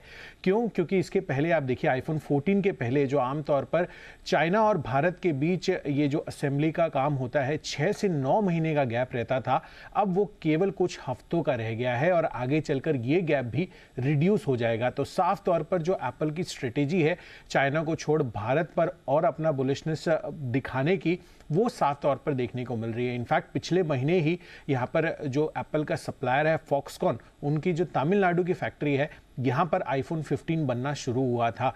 तो ये दिख रहा है सामने सामने कि एक तो भारत में उपलब्ध होगा और इसके आसपास के और जो रीजन्स हैं वहाँ पर भी लॉन्च डे पर ही आपको भारत में बना हुआ मेड इन इंडिया आईफोन 15 मिलता हुआ दिखेगा। तो ये एक बहुत बड़ी उपलब्धि हमारे लिए।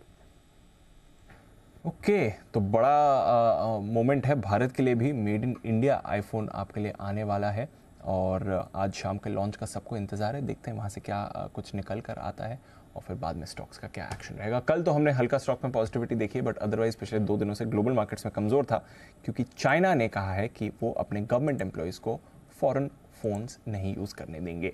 एनीवे, आखिरी कुछ मिनट बाकी हैं बाजार बंद होने के लिए। आइए एक बार अनिल जी की आज की फाइनल मार्केट स्ट्रैटेजी ले ली जाए।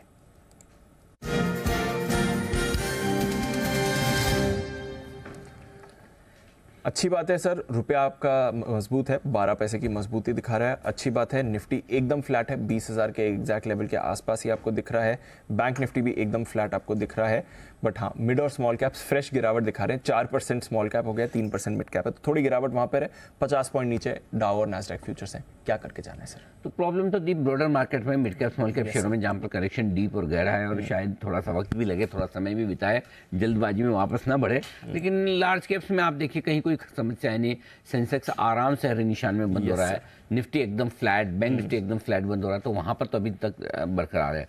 अब चूंकि डाउ फ्यूचर्स 50-60 पॉइंट नीचे, अगर आपकी लॉन्ग पोजीशन है तो आप 19,800 का एक पुट ऑप्शन लेकर अपने आप को हेज कर सकते हैं।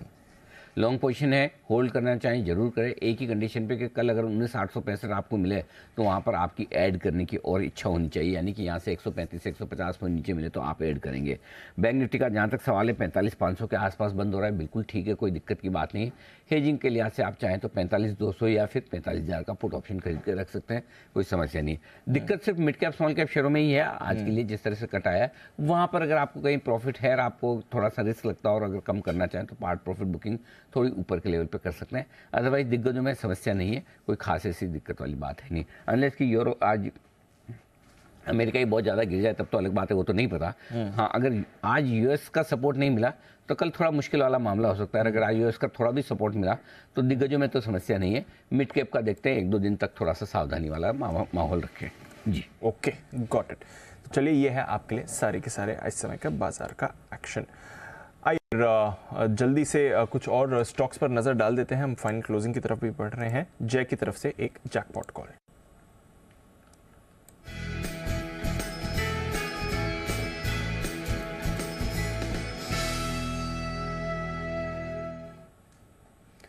जय बताएं। आज जो थोड़ा बहुत करेक्शन देखने मिला है दीप, उसमें एक स्टॉक है बाटा, इसका 1700 के स्ट्राइक का कॉल ऑप्शन खरीदे, आपको मिलेगा ये 35 रुपये 70 पैसे 37 रुपये के रेंज में, 35.70 37 के रेंज में आपको बाटा का 1700 के स्ट्राइक का कॉल ऑप्शन मिलेगा।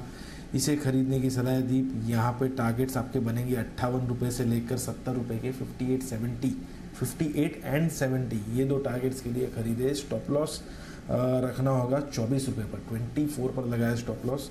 1700 का कॉल ऑप्शन बाटा का खरीदे। मुझे ऐसा लग रहा है कि पिछले कुछ दिनों से ये स्टॉक जो साइडवेज गया उसका कहीं ना कहीं कंसोलिडेशन कंप्लीट हो चुका है। लेकिन फिर से अपवर्ड ब्रेकआउट यहाँ पे आते हुए आपको देखने मिल सकेगा। लगभग 1760 से लेकर 1800 तक के लेवल्स गोइंग फॉरवर्ड देखने मिलेंगे। यह है आपके लिए बाटा 1700 कॉल। जय की तरफ से इस पर राय आती हुई दिख रही है। ओके, इस पर भी रखिएगा नज़र और देखते हैं कैसी मूव आएगी। बट थोड़ा स्टॉक स्पेसिफिक मूवमेंट है। मेट्रो ब्रांड्स भी थोड़ा मूव कर रहे थे, आई डोंट नो। दोनों फुटवेयर स्टॉक्स आपको थोड़ा एक्शन में इस समय आते हुए दिख रहे हैं। देखते हैं कल के लिए यहाँ पर कैसी एक्शन रहेगा।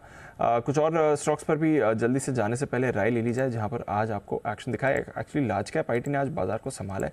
अगर इतना बढ़िया एक्शन नहीं रहता लार्ज कैप आईटी में तो थोड़ी और आपको वीकनेस जाती हुई दिखती। एचसीएल टेक भी एकदम फ्लैट बंद हो रहा है, विप्रो भी आपको एकदम फ्लैट बंद होते हुए दिख रहा है। हिमांशु जी, एक बार जरा एचसीएल टेक के चार्ट पर राय देखें सर। दीप, एचसीएल टेक इनफैक्ट पिछले कुछ दिनों से एक अच्छी स्ट्रेंथ दिखा रहा है। जब से स्टॉक 1200 रुपए के ऊपर निकला है, स्टॉक में एक अच्छा मोमेंटम बना हुआ है। इनफैक्ट स्टॉक अगर if I am not wrong all time highs के आसपास आज बंद होने की तैयारी कर रहा है, तो डेफिनेटली यहाँ पर कोई भी गिरावट मिलती है 1270 1265 के आसपास तो खरीदारी करें।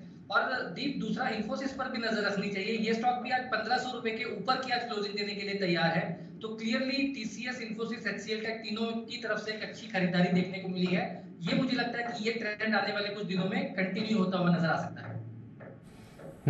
तो ये है आपके लिए एचसीएल टेक और विप्रो, इन्फोसिस, टीसीएस, ये सारे काउंटर्स के लिए कल रखेगा नजर। आज बढ़िया एक्शन यहाँ पर बना है। कोल इंडिया आज अच्छा खासा इस पर करेक्शन आपको आते हुए दिखा है। बागली साहब, एक बार कोल इंडिया देख लीजिए। वैसे तो जबरदस्त तेजी में है, आज का 3% जो डिप है, वापस एंट्री का मौका है या फिर और प्रेशर थोड़ा एक्सपेक्ट करें बाजार के मूड माहौल के साथ? अगले लेवल्स क्या दिखते हैं सर इसमें? दीपांशु, मेरा मानना है अभी भी एंट्री का मौका है। थोड़ा सा नीचे आपको मिल सकता है 260 के ऊपर। जब तक ये सस्टेन करता है, इसका पैटर्न बहुत ही बढ़िया है। मुझे लगता है 290 300 के आसपास अगले मूव में जाना चाहिए। हाँ, अभी 271 है, आपको ये मिल सकता है 3-4-5 रुपए नीचे मिल सकता है ये माहौल में, तो वहाँ पर लेना चाहिए। 259 का stop loss on a closing basis और 300 का टारगेट पोजीशन। ओके, तो यह है आपके लिए कोल इंडिया जिस पर आपको मूव आते हुए दिख सकता है। आइए फिर फाइनल क्लोजिंग की तरफ बढ़ते हैं। और शुरुआत तो दमदार हुई थी, अच्छा गैप अप हुआ, उसके बाद फ्रेश हाईज भी आपको लगते हुए दिखे। मिड कैप स्मॉल कैप में भी फ्रेश मूव आई थी, बट उसके बाद एक शार्प फॉल आते हुए दिखा। तो ओपनिंग हाईज के बाद बाजार आपको ज्यादा ऊपर नहीं दिखा, बट हाँ एकदम फ्लैट आप इंडेक्स लेवल पर क्लोज हो रहे हैं। बट आज की कहानी ब्रॉडर मार्केट की थी। 3% नीचे मिड कैप इंडेक्स, 4% नीचे आपको स्मॉल कैप इंडेक्स क्लोज होते हुए दिख रहा है। कहाँ थे गेन्स? टीसीएस टॉप गेनर था, 0.3% ऊपर। इन्फोसिस यहाँ पर भी आपको अच्छी खासी खरीदारी दिखी है। विप्रो, एचसीएल टेक आपको फ्लैट बंद होते दिख रहे हैं। इसके अलावा LNT stock of the day अच्छे एक्शन में 2% ऊपर। आईसीआईसीआई बैंक ये भी स्टॉक ऑफ द डे था, 1.25% ऊपर बंद हो रहा है। Doctor Reddy's, UltraTech, Divi's, ITC, Nestle, Sun Pharma, Bajaj finance, Bajaj auto, Kotak bank और एचडीएफसी बैंक यहाँ से भी सहारा मिला है। बट ब्रेथ आज डेफिनेटली खराब हुई है बाजार की। बीपीसीएल टॉप लूजर था, 4% का कट। एनटीपीसी में गिरावट थी। पावर ग्रिड आज 1:3 के बोनस पर एडजस्ट हुआ था, एडजस्टमेंट के बाद 3.5% नीचे बंद हो रहा है ये। Adani enterprises, Coal India, Adani ports, UPL, Tata motors, Apollo hospitals, Eicher, Tata steel, सारे स्टॉक्स गिरे हैं। सेक्टोरली अगर आप देखें, आईटी फार्मा थोड़ा स्टेबल थे, एफएमसीजी फ्लैट था, अदरवाइज बाकी सारे सेक्टर्स में आपने गिरावट आती हुई देखी है। वायदा कारोबार में भी बड़े बड़े कट्स हैं। बीएचईएल वापस एक दिन बैन से बाहर होने के बाद बैन में आ गया था, 10% का कट। इंडिया बुल्स हाउसिंग 10% का कट। आरईसी, पीएफसी दोनों में बड़े कट्स। वोडाफोन जो पिछले कुछ दिनों में काफी एक्टिव हो रहा था, 7.5% फिसला है। मनापुरम पर प्रेशर था। GMR airports, Laurus labs, Bharat electronics, India cements, Hindustan copper, RBL bank, Nalco, SAIL, Piramal enterprises, Petronet, NMDC, IEX और एचपीसीएल यहाँ पर भी आपको बड़ी वीकनेस बनती हुई दिखी है। खरीदारी कहाँ पर आई? थोड़े लार्ज कैप्स एक्टिव थे, उसके अलावा आपने ग्लेनमार्क में थोड़ा मूव देखा और आपने एक दो और छोटे मोटे काउंटर्स मूव होते देखा। अदरवाइज वायदा कारोबार की ब्रेथ भी आज काफी खराब थी और कैश मार्केट तो खैर बुरा हाल अक्रॉस द बोर्ड। बिल्कुल दीप, तो ये है आपके लिए मिड कैप और स्मॉल कैप शेयरों में बड़ी गिरावट और बड़ा कट आपके लिए आता है। घंटी की मधुर आवाज़ इसलिए मानी जाएगी कि बहुत देर से इंतजार था आज बाजार बंद होने का, फाइनली अब जाकर 3:30 बजे बंद हुआ है, क्योंकि बड़े लहूलुहान होते दिखे। 3% नीचे मिड कैप इंडेक्स, 4% नीचे स्मॉल कैप इंडेक्स बंद हुआ है, लेकिन निफ्टी महज 11 अंक नीचे, सेंसेक्स हरे निशान में और बैंक निफ्टी 80 अंक नीचे बंद होता दिखा। तो बैंक निफ्टी 45,500 के आसपास ही बंद होता दिख रहा है और निफ्टी भी 20,000 के आसपास ही, तो कहीं कोई खास खराबी यहाँ पर दिख नहीं रही। और निफ्टी एट 20,000 T20 से टेस्ट मैच में मोतीलाल ओसवाल के चेयरमैन और को फाउंडर रामदेव अग्रवाल का जो खास इंटरव्यू आज अनिल जी ने किया है, उसका आप रिपीट टेलीकास्ट देख सकते हैं रात 9 बजे।